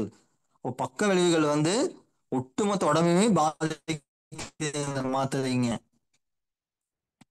மாத்திரை ரொம்ப முக்கியமானது பார்த்தீங்கன்னா ஜுரத்திற்கான மாத்திரைகள், சளி காய்ச்சல் ரொம்ப முக்கியமானது. ஆன்டிபயோட்டிக் மாத்திரைகள் இது எல்லாமே பக்க விளைவு ஏற்படுத்தக்கூடியது. தோல் நோய்க்கு உண்டான மாத்திரைகள் எல்லாமே ரொம்ப ரொம்ப முக்கியமானதுங்க. அப்போ இந்த உடம்புக்குள்ள நோய் எதிர்ப்பாற்றலை வந்து மொத்தமா மாத்திரை வந்து அழிக்குது. நல்ல செல்களை வந்து அழிக்குது. நல்ல நோய் எதிர்ப்பாற்றலை வந்து மொத்தமா அழிச்சிட்டு நம்முடைய உறுப்புகளை மொத்தமா பாதிப்பு ஏற்படுத்துதுங்க. மருந்துகளுக்கு பக்க விளைவுகள் இருப்பதை நவீன மருத்துவம் தந்தையான ஹிப்போக்ரஸ்டிஸ் எச்சரிக்கிறார். இவர் யாருங்க? இந்த மாத்திரையை வந்து முதல்ல கண்டுபிடிச்ச நபர் ஹிப்போக்ரட்டிஸ். அவர் தான் உருவாக்குறாரு மாத்திரையை. அவரே சொல்றாரு இந்த மாத்திரையை வந்து நான் வந்து டெஸ்ட் பண்ணி பார்த்தேன், கொடுத்து பார்த்தேன், பக்க விளைவு வந்து ரொம்ப அதிகமா இருக்கு, யார் எடுத்துக்காதுன்னு சொல்றான் அப்படிங்க. அப்பவே சொல்லிட்டா அப்படி அவரு. யார் சொல்றா? மாத்திரையை கண்டுபிடிச்ச நபரே சொல்றா அப்படி. நான் வந்து தப்பு பண்ணிட்டேன், நான் வந்து இதை வந்து மாத்திரை ரொம்ப பக்க விளைவு ரொம்ப அதிகமா இருக்கு அப்படின்னு சொல்றேன் அப்படிங்க. வலி ஜுர மாத்திரைகள் சிறுநீரகத்தை மெல்ல மெல்ல கொல்லும். மருந்து சாப்பிடும் ஒவ்வொரு முறையும் சிறுநீரகம் ஒரு படி கீழே விழுகிறது. அப்ப இந்த சாப்பிடக்கூடிய எல்லா விதமான வலி மாத்திரைகளுமே ஜுர மாத்திரைகளுமே கொஞ்சம் கொஞ்சமா கிட்னி பாதிப்பு ஏற்படுத்துங்க. சிறுநீரகம் பாதிக்கும். முதல்ல சிறுநீரகம் பாதிச்சுன்னா ஒட்டுமொத்த உடம்பும் பாதிச்சிடும். கிட்னி வந்து தொடர்ச்சியா மாத்திரை சாப்பிட்டே இருக்கிறீங்க அப்படின்னா அது கிட்னி பாதிச்சு அப்படின்னா கிட்னி எடுத்துருவாங்க. கிட்னி எடுத்துட்டாங்க அப்படின்னா நீங்க உங்க உடம்பு ஆரோக்கியமா நீங்க இருக்கவே முடியாது. ஒரு கீ கொடுத்த ஒரு ரோபோ மாதிரி தான் நீங்க இருப்பீங்க. அப்போ வந்து இந்த சிறுநீரகம் தான் ரொம்ப முக்கியமான உறுப்புங்க. அது சிறுநீரகமே போயிடுச்சு அப்படின்னா நம்ம வாழ்றதே இந்த பூமியில வந்து ரொம்ப வீணுங்க. இதுக்குமே நம்ம வந்து யூஸ் ஆக மாட்டோம். நம்முடைய உடம்பு அப்படிங்கிறது ஒரு சாதாரண ஒரு உருவம் மட்டும்தான் இருக்கும். செயல்பாடுகளே இருக்கா, சிந்திக்கும் ஆற்றலே இருக்கா, எதுவுமே இருக்காதுங்க. மருந்துகள் அடக்கி விடும், குணப்படுத்தாது. மருந்துகள் அப்படிங்கிறது நோயை வந்து குணப்படுத்தாதுன்னு நான் சொல்லல, அவர் சொல்றா அப்படி அவருடைய நூல்ல புக்ல. மருந்துகளால் கல்லீரல் சிறுநீரக முதல்ல அடிக்கப்படும். ரொம்ப ரொம்ப முக்கியமானதுங்க, எழுதி வச்சுக்கோங்க நோட்லையும் கூட. முதல்ல அடி வாங்குறது கல்லீரலும் சிறுநீரகம் தான். சாப்பிடக்கூடிய ஆன்டிபயோட்டிக் மாத்திரையாகட்டும், சுகர் மாத்திரையாகட்டும், எல்லா மாத்திரைகளுமே முதல்ல பாதிக்கிறது சிறுநீரகம் கல்லீரலும் தான். சிறுநீரகத்துல பாதிப்பு எப்படி உருவாகும் அப்படின்னா மாத்திரை மூலமா ரத்த ஓட்டம் குறையும். ரொம்ப ரொம்ப முக்கியமானதுங்க. பாராசிட்டமால் மாத்திரை யாரெல்லாம் சாப்பிடுறீங்களோ உங்களுடைய கிட்னில வந்து கிட்னி போகக்கூடிய ரத்தம் வந்து குறைஞ்சிரும். ரத்த ஓட்டம் குறைஞ்சு அதுல வந்து அதிகமான கழிவுகள் உருவாகிரும். கெமிக்கல் வந்து சேர்ந்துடும் அந்த மாத்திரையின் மூலமா. அடுத்தது வந்து பார்த்தீங்கன்னா நரம்பு பிரச்சனை உருவாகும். நரம்புகள் வந்து பாதிக்கும். கிட்னில வந்து நரம்புகள் பாதிக்கும். அடுத்த பார்த்தீங்கன்னா நாளப்பிட்ட நோய் உருவாதுங்க. கிட்னி வந்து அதான் மாறுது. அதுக்கு அடுத்ததான் விபியா மாறுது, ரத்த அழுத்தமா மாறுது. எடுத்தோடனே ரத்த அழுத்தமா மாறல. முதல்ல கிட்னி பாதிப்பு ஏற்படுது, ரத்தம் போறது குறையுது, நரம்பு பாதிக்குது. நரம்பு பாதிச்சோடனே கிட்னி பாதிக்குது, ரொம்ப தீவிரமா பாதிக்குது. பித்தப்பையில கல்லு வருது, கிட்னில கல்லு வருது. அது அடுத்த கட்டமா தான் ரத்த அழுத்தம் உருவாகுது. சாதாரண மருந்தாக எடுத்துக்கொண்டாலும் இந்த மாத்திரைகள் வாடை இல்லாத கொலையாளிகள். இந்த மாத்திரை சாப்பிடக்கூடிய மாத்திரை எல்லாமே வாசமே இல்லாததுக்கு அதிகமா இருக்காதுங்க. பார்க்க வெள்ளையா இருக்கும், பார்க்க அழகா இருக்கும், அப்படித்தான் இருக்கு எல்லாமே. பாராசிட்டமல் சிறுநீரகம் கிழிந்து போகும் அளவுக்கு பாதிக்குமாமாங்க. ரொம்ப முக்கியமானது. இது நான் சொல்லல, டாக்டர் ஒரு ஆங்கிலம் படுத்த முடிச்ச டாக்டர் வந்து சொல்றா அப்படி. அவர் தான் சொல்லக்கூடிய மிக முக்கியமானதுங்க. இதுதான் இன்றைக்கு உண்டான மிக முக்கியமான மருத்துவம். இதற்கு மாற்றா பாத்தீங்கன்னா நம்முடைய இயற்கை மருத்துவம், நம்முடைய பாரம்பரிய வைத்திய முறைகள், அக்குபஞ்சர் முறைகள். இப்ப அலோபதிக்கு மாற்று வழி என்ன அப்படின்னு பாத்தீங்கன்னா இயற்கை மருத்துவம் மட்டும்தான். பஞ்சபூதங்கள், இயற்கையான உணவுகள், காய்கறிகள், சிறுதானியங்கள், பாரம்பரிய அரிசிகள், மூலிகைகள், இதெல்லாம் ரொம்ப முக்கியமானதுங்க. யோகா பயிற்சி முறைகள், தியான பயிற்சி முறைகள், சித்தர்கள் சொல்றாப்படி அகத்தியர், போகர் எல்லாமே சொல்றாங்க பஞ்சபூதங்கள் தான் இந்த உடம்பு. காற்று தான், நீர் தான், ஆகாயம் தான், நிலம் தான். அப்ப இந்த பஞ்சபூதங்கள் ஏற்படக்கூடிய ஏற்றத்தாழ்வுகள் நம்ம சரி பண்ணிக்கும் போது நம்ம உடம்பு ஆரோக்கியமா இருக்குங்க. மிகையினும் குறையினும் நோய் செய்யும் வழிமுதலா அப்படின்னு சொல்றான் திருவள்ளுவர் பல ஆண்டுகளுக்கு முன்னாடியே. இப்ப பஞ்சபூதங்கள் நாம சரி பண்ணணும். முதல்ல இயற்கை மருத்துவம் அப்படிங்கிறது பஞ்சபூத மருத்துவம், சித்த மருத்துவம் அப்படிங்கிறது பஞ்சபூத மருத்துவம். சித்தர்கள் சொல்லுவது அண்டத்தில் உள்ளதே பிண்டம்.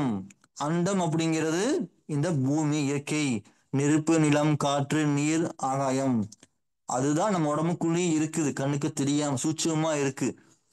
அதை நாம உணர்ந்து நம்முடைய பஞ்சபூதங்களை நாம மாத்திக்கணும். இதுதான் ரொம்ப முக்கியமானதுங்க. உங்க டைம் ஆச்சு, நம்ம இதோட நம்ம முடிச்சுக்கலாம்.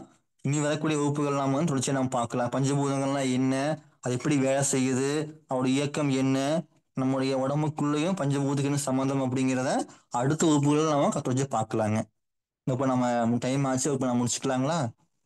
இந்த அற்புதமான வாய்ப்பை வழங்கிய இறைவனுக்கும் பிரபஞ்ச பேராற்றலுக்கும் மனமார்ந்த நன்றி நன்றி நன்றி. சந்தேகம் தான் கேட்கலாங்க. வாழ்க வளமுடன் ஐயா, மிக்க நன்றி நன்றி ஐயா. அவங்க இன்னைக்கு நமக்கு மிக சிறப்பாக ஆங்கில மருத்துவம் பற்றியும் இயற்கை மருத்துவம் பற்றியும் நமக்கு அழகாக சொன்னாங்க. அதாவது ஒரு கல்வி தான் நமக்கு ஒரு ஆரோக்கியமான மாற்றத்தை, இந்த நமக்கும் சரி குடும்பத்திற்கும் சரி சமுதாயத்திற்கும் இந்த கல்வி முறை தான் ஒரு ஆரோக்கியமான சமுதாயமாக மாற்றம் கொடுக்கும். இந்த கல்வி இன்னைக்கு எந்த மாதிரி நம்ம மாறி அந்த கல்வியில நம்ம ஆங்கில கல்வியின் மூலம் எப்படி அந்த பிரிட்டிஷார் நம்ம இந்தியாவுக்குள்ள வந்தாங்க. அவங்களோட வந்த நோக்கம் அந்த வணிகம்தான். ஏன்னா நம்ம நாடு அவ்வளவு இயற்கை வளங்கள் நிறைந்த நாடா இருந்தது அப்போ. ஒரு 50 வருடம் முன்னாடியே நம்ம அவ்வளோ பார்க்கலன்னா, ஒரு 50 வருடத்துக்கு முன்னாடியே நம்ம பார்க்கும்போது அப்படி எங்க பார்க்கணும், பச்சை பசேல்னு அந்த கால்வாய்களும் தண்ணீர். ஒரு விஷயம் மட்டும் சொல்லிடுங்க. காஞ்சிபுரம் எங்களோட அம்மா வீடு. அங்க இந்த கலெக்டர் ஆபீஸ் பக்கத்துல வேகவதின்னு ஒரு ஆறு ஓடும். அந்த ஆறுல போய் அந்த மணல் பரப்பு ஓரம், ஆற்றங்கரை ஓரம் இருக்கும். அந்த மணல் பரப்புல நம்ம ஒரு அரை அடி சும்மா கையாலேயே அந்த மணல்ல குழி பறிச்சோம்னா தண்ணி அப்படி வரும். அந்த தண்ணி தான் நம்ம பயன்படுத்துவோம், குடிக்க, சமைக்கலாம். இப்போ அந்த மாதிரி இடம்லாம் எங்கேயுமே நம்ம பார்க்க முடியாது. தண்ணி எல்லாம் வற்றி இன்னைக்கு இயற்கை வளங்கள் சுரண்டப்பட்டு, இது ஒரு உதாரணத்துக்கு தான். இயற்கை வளங்கள் அதுக்காகவே அவங்க ஆங்கிலேயர் நம்ம நாட்டுக்கு அந்த வணிகத்துக்காக இடம் வாங்கி காலேஜ் கட்டி, அப்போ அந்த கல்வியை நம்ம மீது திணித்து, அந்த கல்வியை கொடுத்து அதை நம்ப வைத்து, அதன் வழிதான் நம்ம இப்போ போற மாதிரி ஆயிட்டோம். அதனுடைய படோடாபமான அந்த ஆங்கில மருத்துவ முறைகளுக்கு நம்ம அடிமையாகி அந்த வழியில போயிட்டு, அந்த மருத்துவ முறைகளால நமக்கு என்னெல்லாம் சைடு எஃபெக்ட், அந்த லேப்ல நம்ம பண்ற டெஸ்ட் எந்த மாதிரியான அது ஒரு மருத்துவருக்கும் அவங்களுக்கும் எப்படி ஒரு கமிஷன்னால அதெல்லாம் நடக்குது. இந்த மாதிரிலாம் ஐயா மிக தெளிவா நமக்கு நிறைய விஷயங்களை இன்னைக்கு சொன்னாங்க. இப்போ இதுக்கெல்லாம் மாற்றா நமக்கு இயற்கை மருத்துவம் தான் மாற்றா இருக்கணும். அப்போ அதை கல்வி மூலம் நம்ம கொடுக்கறது தான் ஒரே வழி, தீர்வு அப்படின்னு சொன்னாங்க. அந்த நம்பிக்கை ஆங்கிலத்துல எப்படி நம்பிக்கை இருக்குதோ அந்த நம்பிக்கையை அதற்கான தீர்வாக பார்த்தீங்கன்னா நம்ம இயற்கை மருத்துவத்துல தான் கொடுக்கணும்னு சொல்லியிருக்காங்க. அப்ப பாரம்பரிய கல்வி, பாரம்பரிய அரிசி, குருகுல கல்வி இப்படியெல்லாம் எவ்வளவு செழிப்பா இருந்த நாம இன்னைக்கு நோயால எவ்வளவோ பிரச்சனைகள் இன்னைக்கு நம்ம போயிட்டு இருக்கு இந்த ஒரு கல்வி முறையினால அப்படின்றது ஐயா மிக தெளிவா இன்னைக்கு எடுத்து சொன்னாங்க. ஐயா அவர்களை நாம் துரிய நிலையில் நின்று வாழ்த்தி மகிழ்வோம். ஹீலர் கௌரி சங்கர் ஐயா அவர்கள் வாழ்க வளமுடன். ஹீலர் கௌரி சங்கர் ஐயா அவர்களும் அவர்களது அன்பு குடும்பத்தினர்கள் அனைவரும் அருட்பேராற்றல் கருணையினால் உடல் நலம், நீலாயுள், நிறை செல்வம், உயர் புகழ், மெய்ஞானம் ஓங்கி வாழ்க வளமுடன், வாழ்க வளமுடன், வாழ்க வளமுடன். மிக்க நன்றி நன்றிங்க ஐயா. அந்த ஆண்டோட எந்த ஆண்டு எப்படி வந்தாங்க என்னெல்லாம் பண்ணாங்கன்றது மிக தெளிவாக ஸ்லைடு போட்டு ரொம்ப சிறப்பாக ஐயா அவங்க இன்னைக்கு நமக்கு தெளிவுபடுத்தியிருக்காங்க. ஒரு சிறு அறிவிப்புகள் கொடுத்துட்டு நம்ம அடுத்து கேள்வி பதிலுக்கு போகலாம். அதுக்குள்ள ஐயாவும் ஒரு 2 நிமிடம் ஓய்வு எடுத்துப்பாங்க. அறிவிப்புகள். உமா கோபி அம்மா வாழ்க வளமுடன்மா. சொல்றீங்களா? சொல்றேங்கம்மா. ஆ, சில சொல்லுங்க. முக்கிய அறிவிப்புகள். அடுத்த நிகழ்வாக 8:30 மணிக்கு இறையாசிரியர் இறைமதன் ஐயா அவர்களின் தற்சோதனை நிகழ்வு உள்ளது. அனைவரும் கலந்து ஆன்ம தூய்மை பெறுவோம். நாளை அதிகாலை 4:15 மணி முதல் எப்பொழுதும் போல அனைத்து நிகழ்வுகளும் நடைபெறும். காலை 9 மற்றும் 11 மணிக்கும் மதியம் 2 மற்றும் 3 மணிக்கும் சிறப்பு தவங்கள் உள்ளன. காலை 10 மணிக்கு IAP2 இறையாசிரியர்களுக்கான கலந்தாய்வு கூட்டம் நடைபெறும். மதியம் 12 மணிக்கு AYP ஆனந்த யோக பயிற்சி வகுப்பு நடைபெறும். அனைத்து நிகழ்வுகளிலும் அனைவரும் கலந்து ஆன்ம தூய்மை பெறுவோம். கேள்வி இருக்கும் அன்பர்கள் ஹேண்ட் ரைஸ் செய்யலாம்.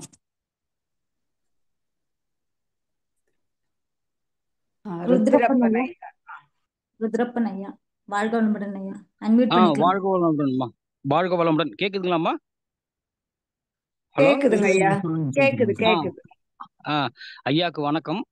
ஐயா நல்லா இயற்கை மருத்துவத்தை பத்தி ரொம்ப கிளீனா நல்லா நீட்டா சொன்னாரு. பார்க்கும்போது ரொம்ப நல்லா இருந்தது. எனக்கு ரொம்ப நல்லா பிடிச்சிருந்தது. நல்லா இருந்தது. ஐயா, எனக்கு ஒரு சந்தேகம் ஐயா. எனக்கு அது தூக்கம் வந்து நார்மலா வர மாட்டேங்குது. நைட்ல வந்து அந்த நான் தூக்க மாத்திரை சாப்பிட்டுட்டு வரேன். நான் கொஞ்சம் நல்லா தூக்க மாத்திரைன்னா அந்த டயோபிசின் டைபிசின் ஏதோ ஒரு மாத்திரை சாப்பிட்டு வரேன், 5 mg. எனக்கு அதை அவாய்ட் பண்றது என்னவையா பண்ணலாம்? வேற எதனா அதுக்கு டிரான்ஸ்ஃபர் பண்ண முடியுமா? அதுக்கு வேற எதனா தூக்கம் அப்படிங்கிறதுங்க.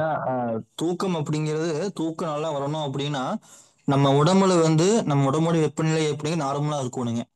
நம்ம உடம்புடைய வெப்பநிலை ரொம்ப குறையுது அப்படின்னா கபமா மாறிடும். ரொம்ப அதிகமாச்சுன்னு பித்தமா மாறிடும். அப்ப நம்ம உடம்போட வெப்பநிலை அப்படிங்கிறது 37 டிகிரி நம்ம சொல்றோம். அப்ப 37 டிகிரியில வந்து வச்சுக்கணும் அப்படின்னா தூங்க போறதுக்கு முன்னாடி உடம்புக்குண்டான பயிற்சி முறைகள் நீங்க செய்யணும். வாக்கிங் போறது, எக்ஸசைஸ் எல்லாம் பண்ணீங்கன்னா அந்த உடம்புல ஒரு விதமான அசதி உருவாகும், டயர்னஸ் உருவாகும். அப்ப அந்த உடல்ல அசதி இயக்கம் கொடுக்கும் பொழுது அந்த உடம்புடைய இயக்கம் சோர்வை ஏற்படுத்தும். அப்போ அந்த உடம்பு வந்து சோர்வாயிருது. இது மிக முக்கியமான ஒரு காரணம். ரெண்டாவதா வந்து பாத்தீங்கன்னா உங்க மனசு வந்து அமைதியாகணும். ரெண்டாவதா அப்போ உடல் இயக்கம் வந்து குறைஞ்சு சோர்வு ஆச்சுன்னா களைப்பா மாறும். அது களைப்பு தூக்கமா மாறும். சோர்வு, களைப்பு, தூக்கம் மூன்றாவது நிலை. அப்போ அடுத்த பாத்தீங்கன்னா மனசுல எண்ண ஓட்டங்கள் ஓடும். அப்ப அந்த எண்ண ஓட்டங்கள் வந்து குறையணும் முதல்ல. அப்ப எண்ண ஓட்டங்கள் அதிகமாக அதிகமாக உடம்புல நெருப்பு அப்படிங்கிற பஞ்சபூதம் வந்து அதிகமாகிடும். நீங்க அதிகமா யோசிக்க உடம்புல அதிகமா சூடு உருவாகும், ஹீட் வெப்பம் உருவாகும். அப்போ உங்களுடைய சிந்தனைய வந்து மனசை வந்து அமைதிப்படுத்துங்க, சாந்தம் ஏற்படுத்துங்க. அதுக்குண்டான தியானம் எல்லாம் பண்ணுங்க. மூச்சு காத்து கவனிக்கிறது, அல்லது புத்தகம் படிக்கிறது, அல்லது இசை கேட்கறது, அல்லது கண்ணு மூடி அமைதியா உட்காருது, அல்லது பக்தி பாடல்கள் அது மாதிரி நீங்க கேட்கறது எல்லாம் பண்ணிட்டே வந்தீங்கன்னா எப்படிங்க ஒரு பயிற்சி இருக்குது ஐயா. அதெல்லாம் பண்ணும் பொழுது உங்க மனசுல அமைதியாகும், உடல்ல வந்து களைப்பு சோர்வு ஏற்படும். அப்ப அந்த களைப்பும் அந்த சோர்வும் சேர்ந்து அந்த மன அமைதியும் சேர்ந்து தூக்கத்தை உருவாக்கும். இதுதான் தூக்கம் அப்படிங்கிறது ஒரு தெய்வத்துக்கு உண்டான நிலை. எல்லாத்துக்குமே கிடைக்காது. அப்படி கிடைச்சது அப்படின்னா அவங்க வந்து தெய்வத்துக்கு உண்டான ஒரு அற்புதமான ஒரு விஷயங்க. தூக்கம் தான் ஒரு மனிதனுக்கே ஒரு தெய்வத்துக்குண்டான பக்திக்குண்டான நிலை கொண்டு வரக்கூடிய தூக்கம் தான் அற்புதமான விஷயங்க. சரி ஐயா, இனிமேல் அதை கொஞ்சம் கொஞ்சமா கண்ட்ரோல் பண்ணலாம் ஐயா மாத்திரையை. உணவு கொஞ்சமா நிப்பாட்டிக்கங்க மாத்திரைய. உணவு முறைகள்ல வந்து தூக்கத்துக்கு உண்டானதை வந்து பாத்தீங்கன்னா மதிய வேலைகள்ல மருதாணி இலை வெயில் அதிகமா எடுக்கும் பொழுது மருதாணி இலைய வந்து அரைச்சு உள்ளங்கால் அதுல வந்து 10 மாதிரி போட்டு விடுங்க அரைச்சு. அது போடும் பொழுது அந்த உள்ளங்கால்ல வந்து முக்கியமான நரம்புகள் இருக்கு, முக்கியமான பாயிண்ட் இருக்கு. அந்த பாயிண்ட் வந்து நீங்க இடத்துல போடும் பொழுது அந்த மருதாணி இலை அப்படிங்கிறது மிதமான குளிர்ச்சியை ஏற்படுத்தும் மதிய வேலைகள்ல. அப்ப அந்த மிதமான குளிர்ச்சி வந்து அந்த உள்ளங்கால் நரம்புகளை போடும் பொழுது அந்த நரம்புகள் மூலமா தோல் மூலமா வந்து நம்ம உடம்புக்குள்ள போயிட்டு ஒரு விதமான ஒரு தூக்கத்தை உண்டாக்கும். அப்ப மருதாணிக்கு இலைக்கும் தூக்கத்துக்கும் நெருங்கிய சம்பந்தம் இருக்குங்க. சரி ஐயா. போட்டு பாருங்க. உணவு முறைகள்ல வந்து புடலங்காய் கொஞ்சம் எடுத்துக்கங்க. புடலங்காயை ஐயா. காலை விரும்பியத்துல வந்து ஜூஸா எடுத்துக்கங்க. இப்படி கட் பண்ணிட்டு அரைச்சு அது நல்ல மாற்றத்தை ஐயா. கொடுக்கும், தூக்கத்தை நல்லா கொடுக்கும். எல்லாமே ரொம்ப மாற்றத்தை கொடுக்கக்கூடியதுங்க. சரி சரி, நன்றி நன்றி ஐயா, வாழ்க வளமுடன். நன்றிங்க, ரொம்ப நன்றிங்க. மாரிமுத்து ஐயா, வாழ்க வளமுடன். அன்மியூட் பண்ணி பேசலாங்க ஐயா. வாழ்க வளமுடன். வாழ்க வளமுடன் ஐயா, சொல்லுங்க ஐயா. இப்ப சுகர் வந்து இப்ப எனக்குலாம் வந்து இப்ப நிறைய திருப்பி எக்ஸசைஸ் எல்லாம் பண்ணி கம்மி பண்ணி இருக்கேன். ஆனா மாத்திரையை வந்து விடக்கூடாது, விட்டா நமக்கு திருப்பியும் அதிகமாயிடுன்னு சொல்றாங்க ஐயா மருத்துவர்கள். என்னங்க பண்றது? அதாங்க இப்போ அதுக்கு சுகர் அப்படிங்கிறது ஒரு எடுத்தோடனே வராதுங்க. நிறைய நீங்க உங்களுடைய உடல் உழைப்பு, செரிமானம் எல்லாம் நீங்க பார்க்கணும். சுகர் அப்படிங்கிறது வந்து அது ஒரு நாள் உருவானது அல்ல. எத்தனை நாள் சுகர் இருக்குதுங்க? சுகர் எத்தனை நாள் இருக்குதுங்க? சுகர் எத்தனை எத்தனை ஆண்டுகளா இருக்கு? சுகருங்க சர்க்கரை எத்தனை ஆண்டுகளா இருக்கு? கண்டுபிடிச்சது இப்பதாங்க 6 month தான் ஆயிடுச்சு. 175 இருக்கு. ஓகே ஓகேங்க. உணவு முறைகள்ல வந்து இனிப்பான பழங்கள் கொஞ்சம் அதிகமா எடுத்துங்க. பப்பாளி பழம் கொஞ்சம் சேர்த்திக்குங்க. குப்பை மீனி துவையல் கொஞ்சம் எடுத்துக்கங்க. குப்பை மீனி எல்லாம் தெரியுங்களா? ஆமா, குப்பைமேனி. அது கிடைச்சதுன்னா அதை மதிய வேலைகள்ல துவையலா சாப்பிடுங்க. துவையல் மாதிரி செஞ்சு சாப்பிடுங்க. வாழைத்தண்டு வாழைத்தண்டு அப்படிங்கிற அற்புதமான ஒரு காய்ங்க. வாழைத்தண்டு அப்படிங்கிறது அற்புதமான ஒரு உணவு. அந்த வாழைத்தண்டு வந்து சர்க்கரை அப்படிங்கிறது கபம் சார்ந்தது. அப்ப கபத்தின் மூலமா நம்ம உடம்புக்குள்ள கெட்ட நீர் வந்து அதிகமா இருக்கு. அப்ப எல்லா நோய்களுக்குமே பாத்தீங்கன்னா 3 காரணம் தான்: வாதம், பித்தம், கபம். இப்ப இந்த கபம் அதிகமாகும் பொழுது அது சளியா மாறுது, அது கெட்ட நீரா மாறுது, அதுதான் சர்க்கரை நோயா மாறுது.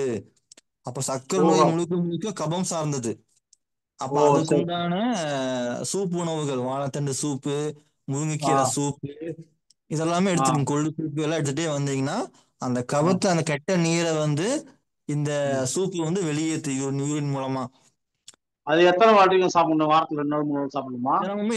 தினமுமே எடுத்துக்கலாம். மாலை 3 மணில இருந்து 5 மணிக்குள்ள எடுத்துக்கங்க. இந்த நேரம் தான் கிட்னி அதிகமா வேலை செய்யக்கூடிய நேரம். சரி 3 மணில இருந்து 5 மணிக்குள்ளதான் கிட்னி அதிகமா வேலை செய்யும். மற்ற நேரங்களில் குறைவா தான் வேலை செய்யும். அப்பதான் எனர்ஜி வந்து அதிகமா ரிசீவ் பண்ணக்கூடிய பகல்ல நேரத்துல 3 to வந்து 5 காலையில சாயந்தரங்க 3 to 5, ஈவினிங் மாலை 3 மணில இருந்து 5 மணி வரைக்கும்.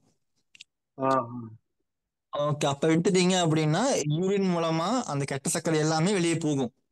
அப்ப அந்த உடம்பு வந்து கபத்தை வந்து வெளியேற்றிட்டே இருக்கும். கபத்தை வெளியேற்றும் போது நம்மளுடைய சர்க்கரையோட அளவு வந்து கொஞ்சம் கொஞ்சமா போட்டுட்டே வரும். சரிங்களா? பண்ணிட்டே வாங்க. அப்படி பண்ணா அப்ப இந்த மாத்திரை நிப்பாட்டிடலாமாப்பா? மாத்திரை நிப்பாட்டிடுங்க. இப்பதானே உங்களுக்கு நீங்க எடுத்துக்கிறீங்க, 6 மாசம் தானே ஆச்சு. அதனால நீங்க மாத்திரை முழுமையா நிப்பாட்டிக்கலாம். ரொம்ப வருஷமா சாப்பிடுறீங்க அப்படின்னா அந்த மாத்திரை வந்து உங்க உடம்ப வந்து அடிமையாக்கிரும். அதனால நீங்க இப்பதான் நீங்க எடுத்துக்கிறீங்க அப்படின்னா பிரச்சனைகளை நீங்க நிப்பாட்டிக்கலாம். 6 மாசம் தான் ஆச்சுன்னா நீங்க நிப்பாட்டிக்கலாம். சரி. இது மட்டும் நம்ம சாப்பாடு மட்டும் கண்ட்ரோல் பண்ணி இந்த சூப் மட்டும் குடிச்சா இறங்கிடுது. ஆமாங்க, சூப்பு குடிச்சுங்க. நெல்லிக்காய் ஜூஸ் குடிங்க காலையில விருவத்துல. நெல்லிக்காய் ஜூஸ், நெல்லிக்காய் அது கூட கொஞ்சமா கருவேப்பிலையில கொஞ்சமா இஞ்சி 3 போட்டு மிக்ஸில அரைச்சு வடிகட்டி ஜூஸை குடிச்சிட்டே வாங்க. காலையில 1 டம்ளர் ஜூஸ், மாலையில சூப்பு, உடற்பயிற்சி எல்லாம் பண்ணுங்க. இதெல்லாம் பண்ணிட்டே வந்தீங்கன்னா நல்ல மாற்றத்தை கொடுக்கும். சரிங்களா? ரொம்ப அருமை. கடுக்காய் எடுத்துங்க. எப்படிங்க? நைட்ல என்ன கடுக்காயாங்கயா? ஆமாங்க, மாலை அதாவது சாப்பிட்ட பிறகு கடுக்காய் சூப் மாதிரி எடுத்துங்க. கடுக்காய் கொதிக்க வச்சு தண்ணி மட்டுமே குடிங்க. சுகரை வந்து நாமப்படுத்தும். சரி. கடுக்காய் உண்டால் விடுக்காய் வாழாம சித்தர் சொல்லியிருக்கிறாங்க. அதை நீங்க ஃபாலோ பண்ணுங்க, கண்டிப்பா சரியாகும். சரிங்க, ரொம்ப நன்றிங்க. நன்றிங்க, வாழ்க. நன்றிங்க. ரங்கராஜன் ஐயா, வாழ்க வளமுடன் ஐயா. அன்மியூட் பண்ணி பேசலாங்க ஐயா. வாழ்க வளமுடன் மேடம். வாழ்க வளமுடன் ஐயா. வாழ்க வளமுடன். நன்றிங்க, வாழ்க வளமுடன். நன்றி. சொல்லுங்கய்யா. நான் ரெங்கராஜன், திருநெல்வேலியில இருந்து பேசுறேன் சார். சொல்லுங்கய்யா. சார், எனக்கு இந்த வலது மூலையில இப்போ நீங்க நடத்தின உரையை பார்க்கறதுலதான் எல்லாமே பொய்ங்கிறது எனக்கு நல்லாவே தெரிஞ்சுட்டு, அது ஒரு சிறிய நீங்க நிறைய நேரம் பேசுனீங்க. ஆனா அது ஷார்ட்டா சொன்னா ரொம்ப அழகா பண்ணியிருந்தீங்க, பேசியிருந்தீங்க, நல்லா இருந்தது. எனக்கு ஈஸியா புரிஞ்சுது. மெடிசன்லாம் அலோபதி ஃபுல்லா வேஸ்ட் அப்படிங்கிற மாதிரி. இப்போ நான் நிறைய அலோபதி எடுத்திருந்தேன். இதுக்கு முன்னாடி சரிங்கய்யா 4 சரிங்க வருஷமா நிப்பாட்டிட்டேன் சார். ஓகே ஓகேங்க எனக்கு வலது மூலையில பிளட் லாக் இருக்குன்னு சொல்லியிருக்காங்க. நான் அதுக்கு சரிங்க இங்கிலீஷ் மெடிசன் எடுத்து எனக்கு வந்து மூஞ்செல்லாம் ஒரு மாதிரி கருப்பு வர ஆரம்பிச்சிச்சு, வயிறு வீங்க சரிங்க ஆரம்பிச்சிச்சு, சாப்பிட அதிகமா சாப்பிட முடியாம போயிடுச்சு. ஓகே ஓகேங்க அப்புறம் நிப்பாட்டிட்டு நான் வாழ்வமன் கிளாஸஸ் சேர்ந்ததுக்கு அப்புறம் பயிற்சி, உடற்பயிற்சி, இந்த தவம், தியானம் பண்ணப்போ என்னுடைய பிரச்சனை கொஞ்சம் குறைஞ்சிருக்கு. ஆனாலும் எனக்கு கீழ் காந்தல், அதாவது முட்டு கீழே இந்த காந்தல் இருந்துட்டு தான் சார் இருக்கு. முடிக்கு கீழே இதாகுதுங்க. ஓகே முட்டு கீழே ஓகே எத்தனை பாதம் நாளா வரைக்கும் இருக்குங்க எரிச்சல். பிரச்சனை? என்ன சார்? பாதம் மட்டுமே இருக்கு அதிகமா, சார் சொல்லுங்க. பாதம் வரைக்கும் அதிகமா இருக்கு அப்படித்தானுங்க? ஆமா சார். முந்தி வாய்ஸ் பிரேக் காதுல ஆகுதுங்க இருந்து கீழே சொல்லுங்க. பேக் சைடு தான் இருந்தது. ஆமா, இப்போ கால் பாதம் மட்டும் முட்டு கீழே எரிச்சல் இருக்குங்க ஓகே சார். ஓகேங்க ம். சரி தூக்கம் நல்லா வருதுங்களா? தூக்கம் தூக்கம் நல்லா வருது தூக்கம் சார். எப்படி ஆனா தூக்கம் எப்படி இருக்குங்க? தூக்கம் நல்லா தூக்கம் வருது. தவம் பண்ணிட்டு தான் தூங்குவேன், தூக்கம் வந்துருது. ஓகே ஓகே ஓகேங்க. ஆனா அதாங்க இப்ப வந்து அந்த பிரச்சனைக்கு எப்படிங்க? தூங்கும்போது அந்த எரிச்சல் எனக்கு மைண்ட்ல இருந்துகிட்டே இருக்கு, காந்தல். உள்ளங்கால் இல்லைங்களா? கால் முழுவதுமா சொல்றீங்களா? முட்டுல இருந்து கீழே வரைக்கும் பேக் சைடு பின்னாடி. ஓகே ஓகேங்க ஓகேங்க. புற்றுமண் கிடைச்சதுன்னா, அந்த செம்மண் அல்லது புற்றுமண் ஏதோ ஒரு மண்ணை கிடைச்சதுன்னா மதிய வேலைகள்ல அந்த மூட்டு பகுதியில இருந்து உள்ளங்கால் வரைக்கும் நீங்க போட்டுட்டு வெயில்ல கொஞ்ச நேரம் நில்லுங்க. சரி அப்படி சரிங்க நிற்கும் பொழுது அதோடைய ஹீட் எல்லாமே எல்லாத்தையுமே அந்த புற்றுமண் வந்து கொஞ்சம் கொஞ்சமா அழிச்சலாதே கம்மி பண்ணிருங்க, எடுத்துரும். சரிங்க சரி. அப்புறம் அது கூட வந்து முடக்கத்த முடக்கத்தான் இலை ஆ 3 கைப்பிடி அளவு, சரி. செக்கிலாட்டின தேங்காய் எண்ணெய், சுத்தமான தேங்காய் எண்ணெய், அது ஒரு ஆ ஒரு கொஞ்சம் ஒரு 100 ml 200 ml எடுத்துட்டு நல்லா காய்ச்சி சரி. நல்லா ஒரு நாள் கொதிக்க வச்சு மிதமான சூட்டுல எங்க அந்த ஆ மூட்டுப்பகுதியிலேருந்து உள்ள மட்டும் தேய்ச்சி விடுங்க. தூங்க போறதுக்கு முன்னாடி தேய்ச்சிங்கன்னா அதோடைய சரிங்க ஹீட் வலி எல்லாத்தையும் எடுத்து வச்சு எல்லாத்தையும் எடுத்துரும். சரிங்களா? பண்ணுங்க. சரிங்க சரி. நன்றிம்மா ஆனா இது நன்றிம்மா வந்து நன்றி. எப்படின்னா, ஒரு 4 வருஷத்துக்கு முன்னாடி நைட்டு படுக்கும்போது ஏதோ ஒரு பூச்சி கடிச்சது வலது கையில, சாரி இடது கையில. ஓகே ஓகே அதுக்கு சரிங்க. மறுநாள் காலைல தெரியாம மேங்கோ ஜூஸ் குடிச்சேன். அதுக்கப்புறம் தான் சார் இந்த பிரச்சனை வந்திருக்கு. ஓகே சரியா போங்க, தொடர்ச்சி பண்ணிட்டே வாங்க, சரியா போகுங்க. சரிங்கய்யா சரிங்க. ம் ம். சரிங்க. நன்றி நன்றி நன்றி. நன்றி. கோகிலாம்பாள் நன்றி. அம்மா அன்மியூட் பண்ணி பேசலாங்கம்மா. வாழ்க வளமுடனுங்க ஐயா. வாழ்க விடுங்கம்மா, சொல்லுங்கம்மா. எனக்கு மலச்சிக்கல் இருக்குங்க. மலச்சிக்கல் இருக்கு, மோஷன் ஃப்ரீயா போக மாட்டேங்குது. 2 3 நாளைக்கு ஒரு போனாலும் அது டைட்டா தான் போகுது, ஃப்ரீயா வர்றது இல்லைங்க. இந்த இடது கை ஓகே வந்து ஓகேங்க தோள்பட்டை வலி இருக்குது, தோள்பட்டை கை மேல தூக்க முடியலைங்க ஐயா. சரிங்க. இப்ப மலச்சிக்கல் அப்படிங்கிறது ரொம்ப உணவு முறைகள்ல வந்து பசிக்கும் பொழுது மட்டுமே உணவு எடுத்துக்கங்க. மற்ற சரி. எண்ணெய் உணவுகளை முற்றுமா தவிர்த்துடுங்க. எண்ணெய் உணவுகள் மற்ற பருப்பு வகைகள்லாம் முற்றுமா கொஞ்சம் தவிர்த்துருங்க. மைதா சரி. கோதுமை எல்லாம் முற்றுமா தவிர்த்துருங்க. சரி. பழங்கள் கொஞ்சம் எடுத்துக்கங்க. பப்பாளி பழம், சரிங்க பூ ஐயா. வாழைப்பழம் எடுத்துக்கங்க. செவ்வாழைப்பழம் அதிகமா எடுத்துக்கங்க. இதெல்லாமே சாப்பிட்டே வாங்க, நல்லா கழிவுகள் வெளியேறும், நம்ம சீக்கிரம் சரியா போகும். உணவு சரி. முறைகள்ல வந்து முள்ளங்கி சட்னி கொஞ்சம் சேர்த்துக்குங்க. முள்ளங்கி சட்னி, முள்ளங்கி துவையல் கொஞ்சம் அதிகமா எடுத்துக்கங்க. சரிங்க ஐயா. முள்ளங்கி வந்து காரத்தன்மை உடையது, அது வந்து சீக்கிரமா மனம். ஓகே, இதை மட்டும் ஃபாலோ பண்ணிட்டு வாங்க, நல்ல மாற்றத்தை கொடுக்கும். சரிங்களா? தோள்பட்டை வலி. ஓகே நன்றிம்மா நன்றிங்க. வாழ்க வளமுடன்.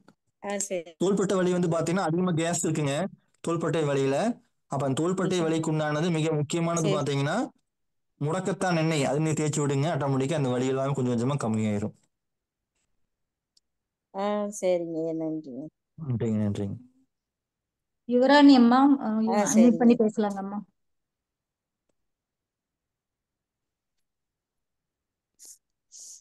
ஹலோ. வாழ்க சொல்லுங்கம்மா. வளமுடன்ங்க. சொல்லுங்க. வாழ்க வளமுடன்மா. சார், நான் 2 விஷயம் மட்டும் கேட்கணும்.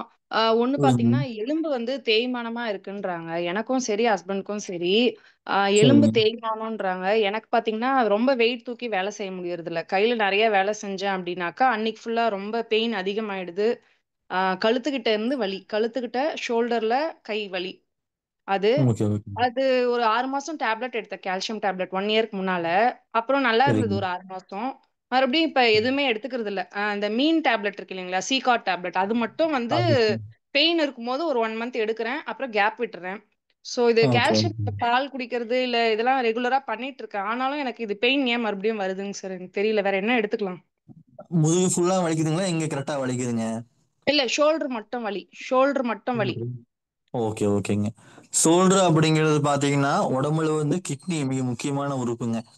அப்ப அந்த கிட்னியில வந்து வரக்கூடிய ரத்த ஓட்டம் வந்து தடை ஏற்பட்டிருக்கு. அந்த ரத்த ஓட்டம் தடை ஏற்பட்டுருச்சு அப்படின்னா அந்த ரத்த ஓட்டம் தடை ஏற்படும் பொழுது அதனுடைய பாதிப்புகள் வலியா உருவாகும் உடம்புல. அப்ப அந்த வலி அப்படிங்கிறதுக்கு உண்டான மிக முக்கியமான காரணம் ரத்த ஓட்டம் தடை ஏற்பட்டிருக்கு. அப்ப அதற்குண்டான பயிற்சி முறை எக்ஸசைஸ் பண்றது யோகா பண்றதெல்லாம் பண்ணிட்டே வந்தீங்கன்னா ரத்த ஓட்டம் அப்படிங்கிறது சரியாகும். அப்போ அது கூட இந்த பயிற்சி முறைகள் அப்படிங்கிறது மிக முக்கியமான ஒரு காரணம். அதுக்கு அடுத்ததா பாத்தீங்கன்னா ஒத்தட முறைகள். அப்ப நம்ம உடம்புல ஏற்படக்கூடிய வலிகள்ல நிறைய ஒத்தட முறை இருக்குது. கல்லு ஒத்தடம் இருக்குது, மண் ஒத்தடம் இருக்குது, சுடுநீர் ஒத்தடம் இருக்குது. அப்ப தண்ணி, கல்லுப்பு, மண் சிகிச்சை எல்லாமே ரொம்ப முக்கியமானதுங்க.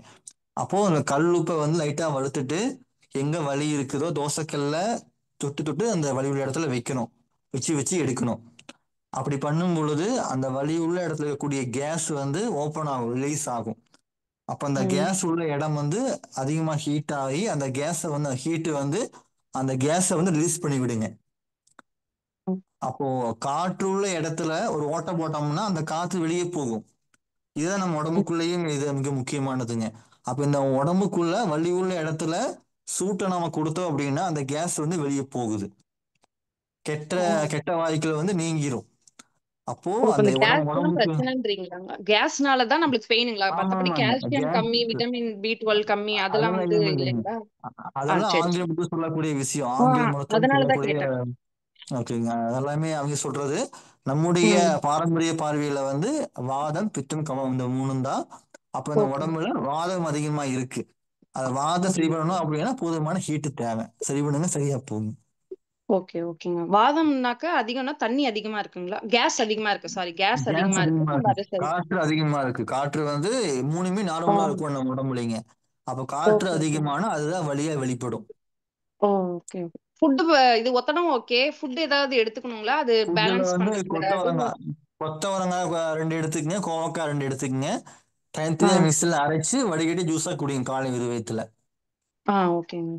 ஓகேங்க. எப்பயுமே எடுத்துக்கலாங்களா இது ஃபுல்லாவே, இல்ல குறிப்பிட்ட நாட்கள் தான்? ஃபுல்லாவே எடுத்துக்கலாம். எப்பவுமே எடுத்துக்கலாம். சரியா மட்டும் நீங்க எடுத்துக்கலாம். சரியாச்சுன்னா நீங்க நிப்பாட்டிக்கலாம். சரிங்களா? ஆ ரொம்ப நன்றிங்க. ஐயா, இன்னும் ஒரே ஒரு நன்றிங்க. விஷயம் மட்டும் இருக்குங்க. முக்கியமானது அது.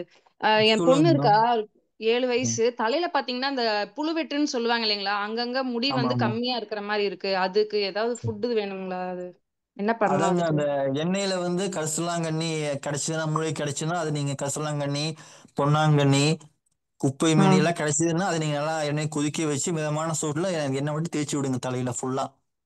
ஓ, சரி சரிங்க. அதெல்லாம் சில மூலிகைகள் நம்ம சொல்ற ஆரம்பூ, செம்பருத்தி, பொன்னாங்கண்ணி, கரிசலாங்கண்ணி எல்லாமே ரொம்ப முக்கியமான மூலிகை. மருதாணி இலை எல்லாத்தையும் நல்லா கொதிக்க வச்சு எண்ணெயில மிதமான ஆ சுருட்டு வச்சீங்க அப்படின்னா அது எல்லாமே கொஞ்சம் கொஞ்சமா போக ஆரம்பிச்சிருங்க. சரிங்களா? ஆ வேப்ப இலை, சரிங்க. குப்பைமேனி இலை ஆ எல்லாமே ரொம்ப முக்கியமான மூலிகைகள். எல்லாம் ரொம்ப அற்புதமான மூலிகைகள். எல்லாமே நீ சேர்த்து சேர்த்து பாருங்க. நல்ல மாற்றங்கள் கொடுக்கும். ஆ சரிங்கய்யா. ரொம்ப நன்றிங்கய்யா. சரிங்க. நன்றிங்க நன்றிங்க. தமிழ்ச்செல்வன் ஐயா, வாழ்க வளமுடன் ஐயா. அன்மியூட் பண்ணி பேசலாங்க ஐயா. தமிழ்ச்செல்வன் ஐயா, தமிழ்ச்செல்வன் ஐயா, வாழ்க வளமுடன் ஐயா. வணக்கம். நான் தமிழ் செல்வன் பேசுறேங்க. சொல்லுங்க. வணக்கங்க. வணக்கங்க ஐயா. என்னுடைய வயது வந்து 69ங்க. சொல்லுங்க. சரிங்க. ஓகே சொல்லுங்க.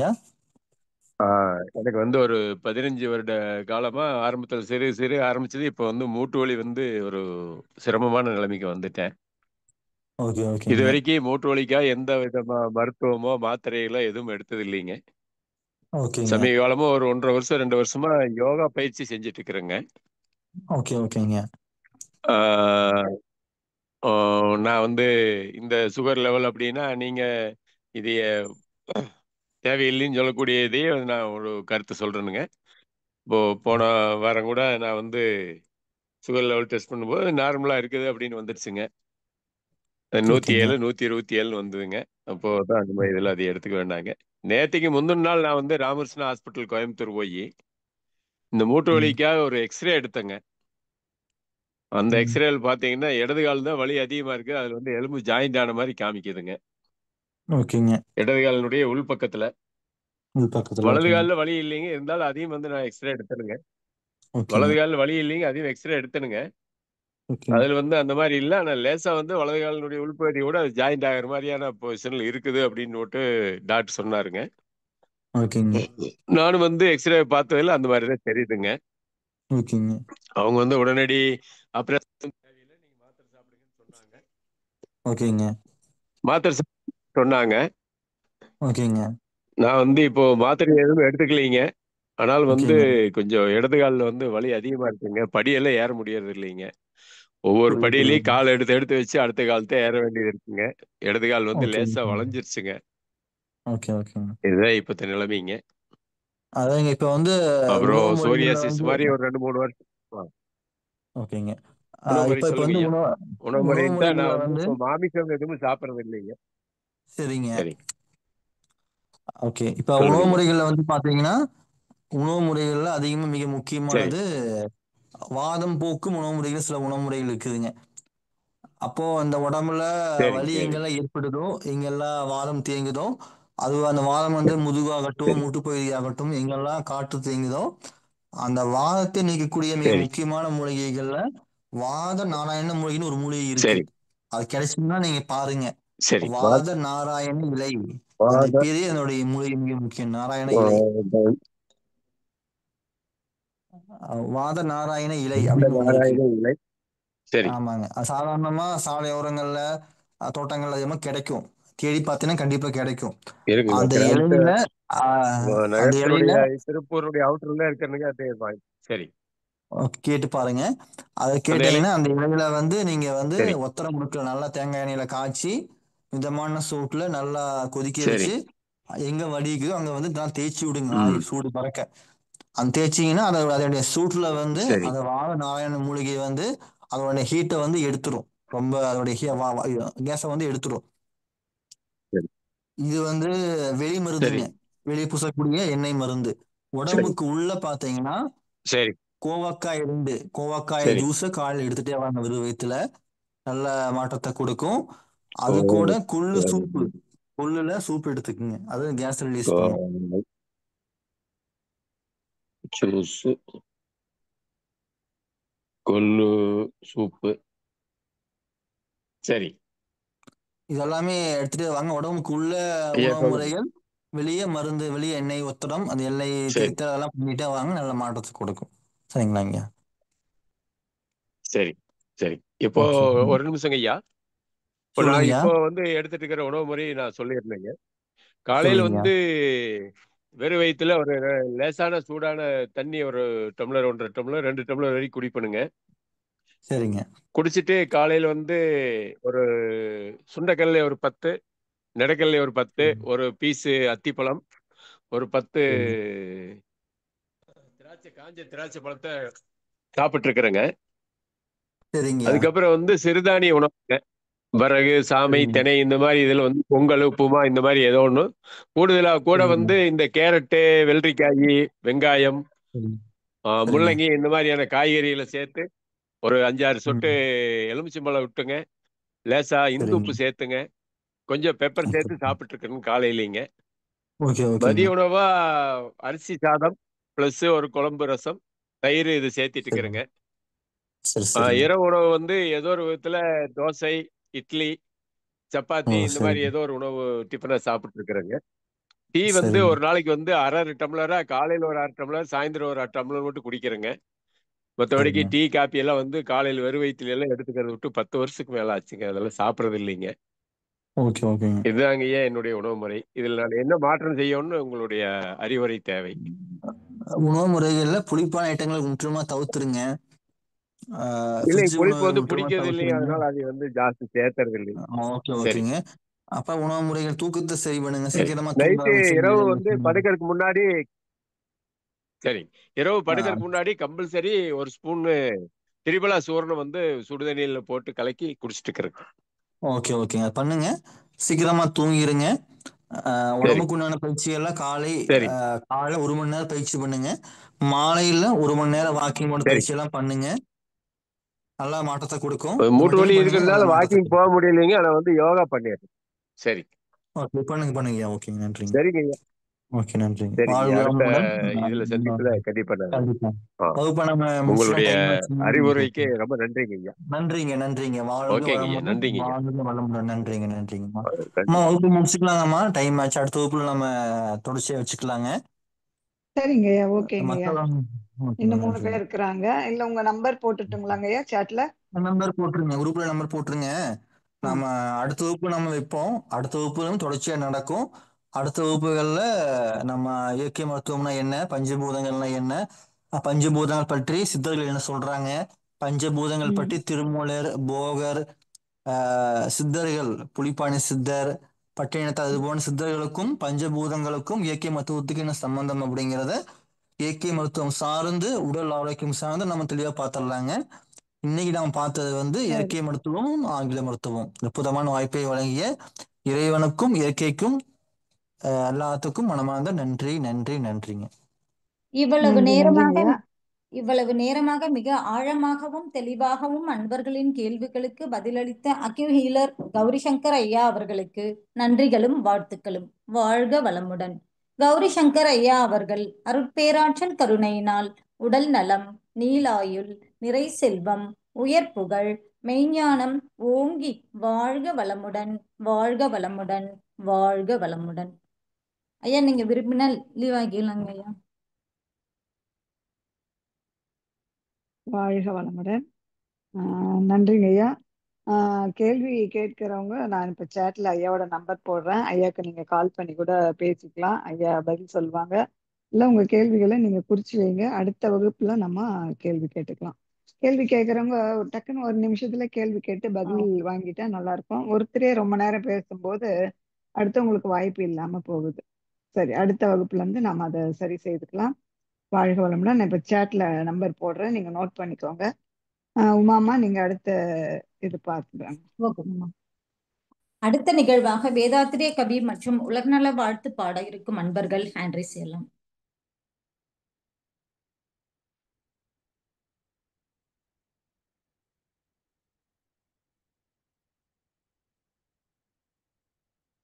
பத்மா அம்மா, வாழ்க வளமுடன். அன்மியூட் பண்ணி பாடுங்கம்மா.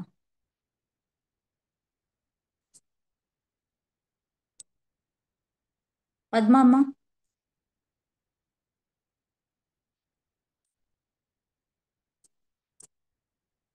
கிருஷ்ணவேணி அம்மா, நீங்க பாடுங்கம்மா.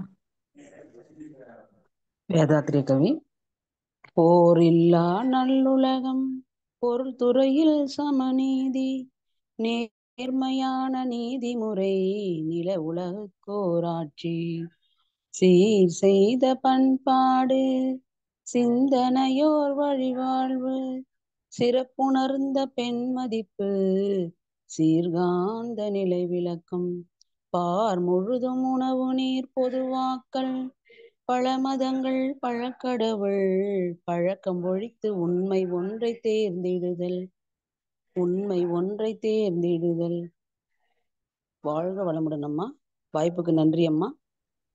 வாழ்க வளமுடன் அம்மா. அடுத்ததாக சம்யுக்தா அம்மா, வாழ்க வளமுடன் அம்மா. உலக நல்ல வாழ்த்து பாடுங்க. வாழ்க வளமுடன் அம்மா. வாழ்க வையகம், வாழ்க வையகம், வாழ்க வளமுடன். உலக நல வாழ்த்து.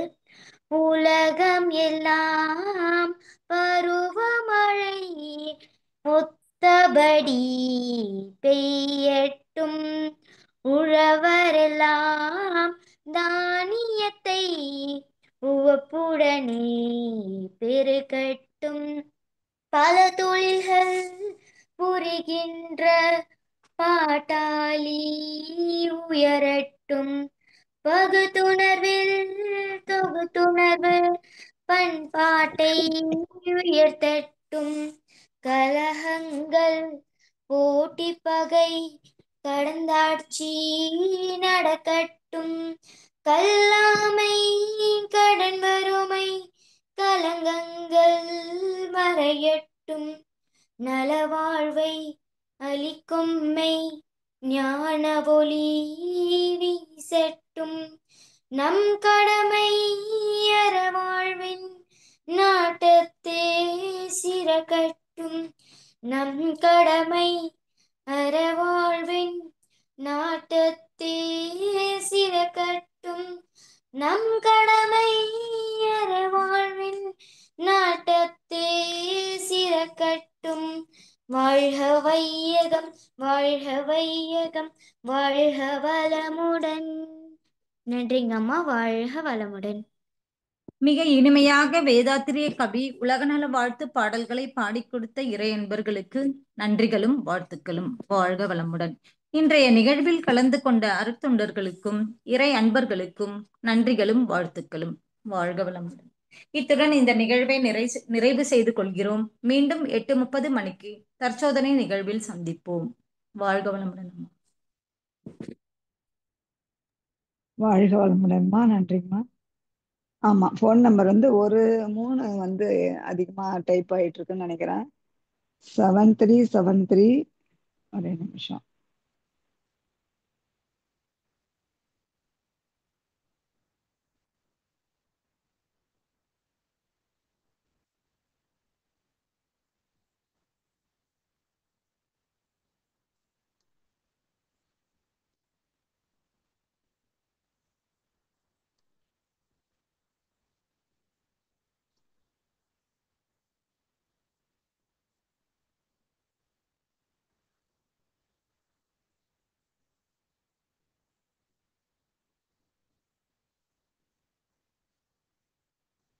ஐயா வாழ்க வளமுடன். ஃபோன் நம்பர் ஒரு நம்பர் டைப்பிங்ல ஒரு நம்பர் எக்ஸ்ட்ரா டைப் ஆயிட்டு இருக்கு. கீழே நான் போட்டிருக்கேன் மெசேஜ்ல. அன்பர்கள் வந்து நான் ஒரு 5 நிமிடம் வெயிட் பண்றேன். நீங்க அதை சேட்ல இருக்கிறத குறிச்சுக்கோங்க. அப்புறம் நம்ம லீவ் ஆயிக்கலாம். 3 நம்பர் எக்ஸ்ட்ராவா இருந்ததுங்கம்மா. அதை erase பண்ணிட்டு இப்போ 10 நம்பர் இருக்குங்கம்மா. ஆமாம்மா. ஆமா ஆமா. ஓகேங்கம்மா. ஓகேம்மா.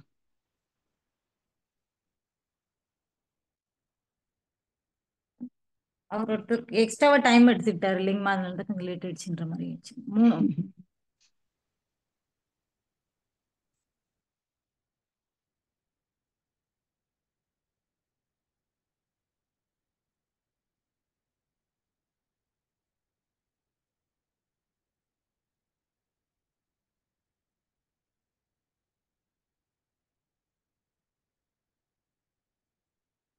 சரி, குறிச்சிட்டு போங்கன்னு நினைக்கிறேன். எழுந்து கொடுத்துடலாமா? நன்றிங்கம்மா. வாழ்க வளமுடன்மா. நன்றிங்கம்மா. வாழ்க வளமுடன்.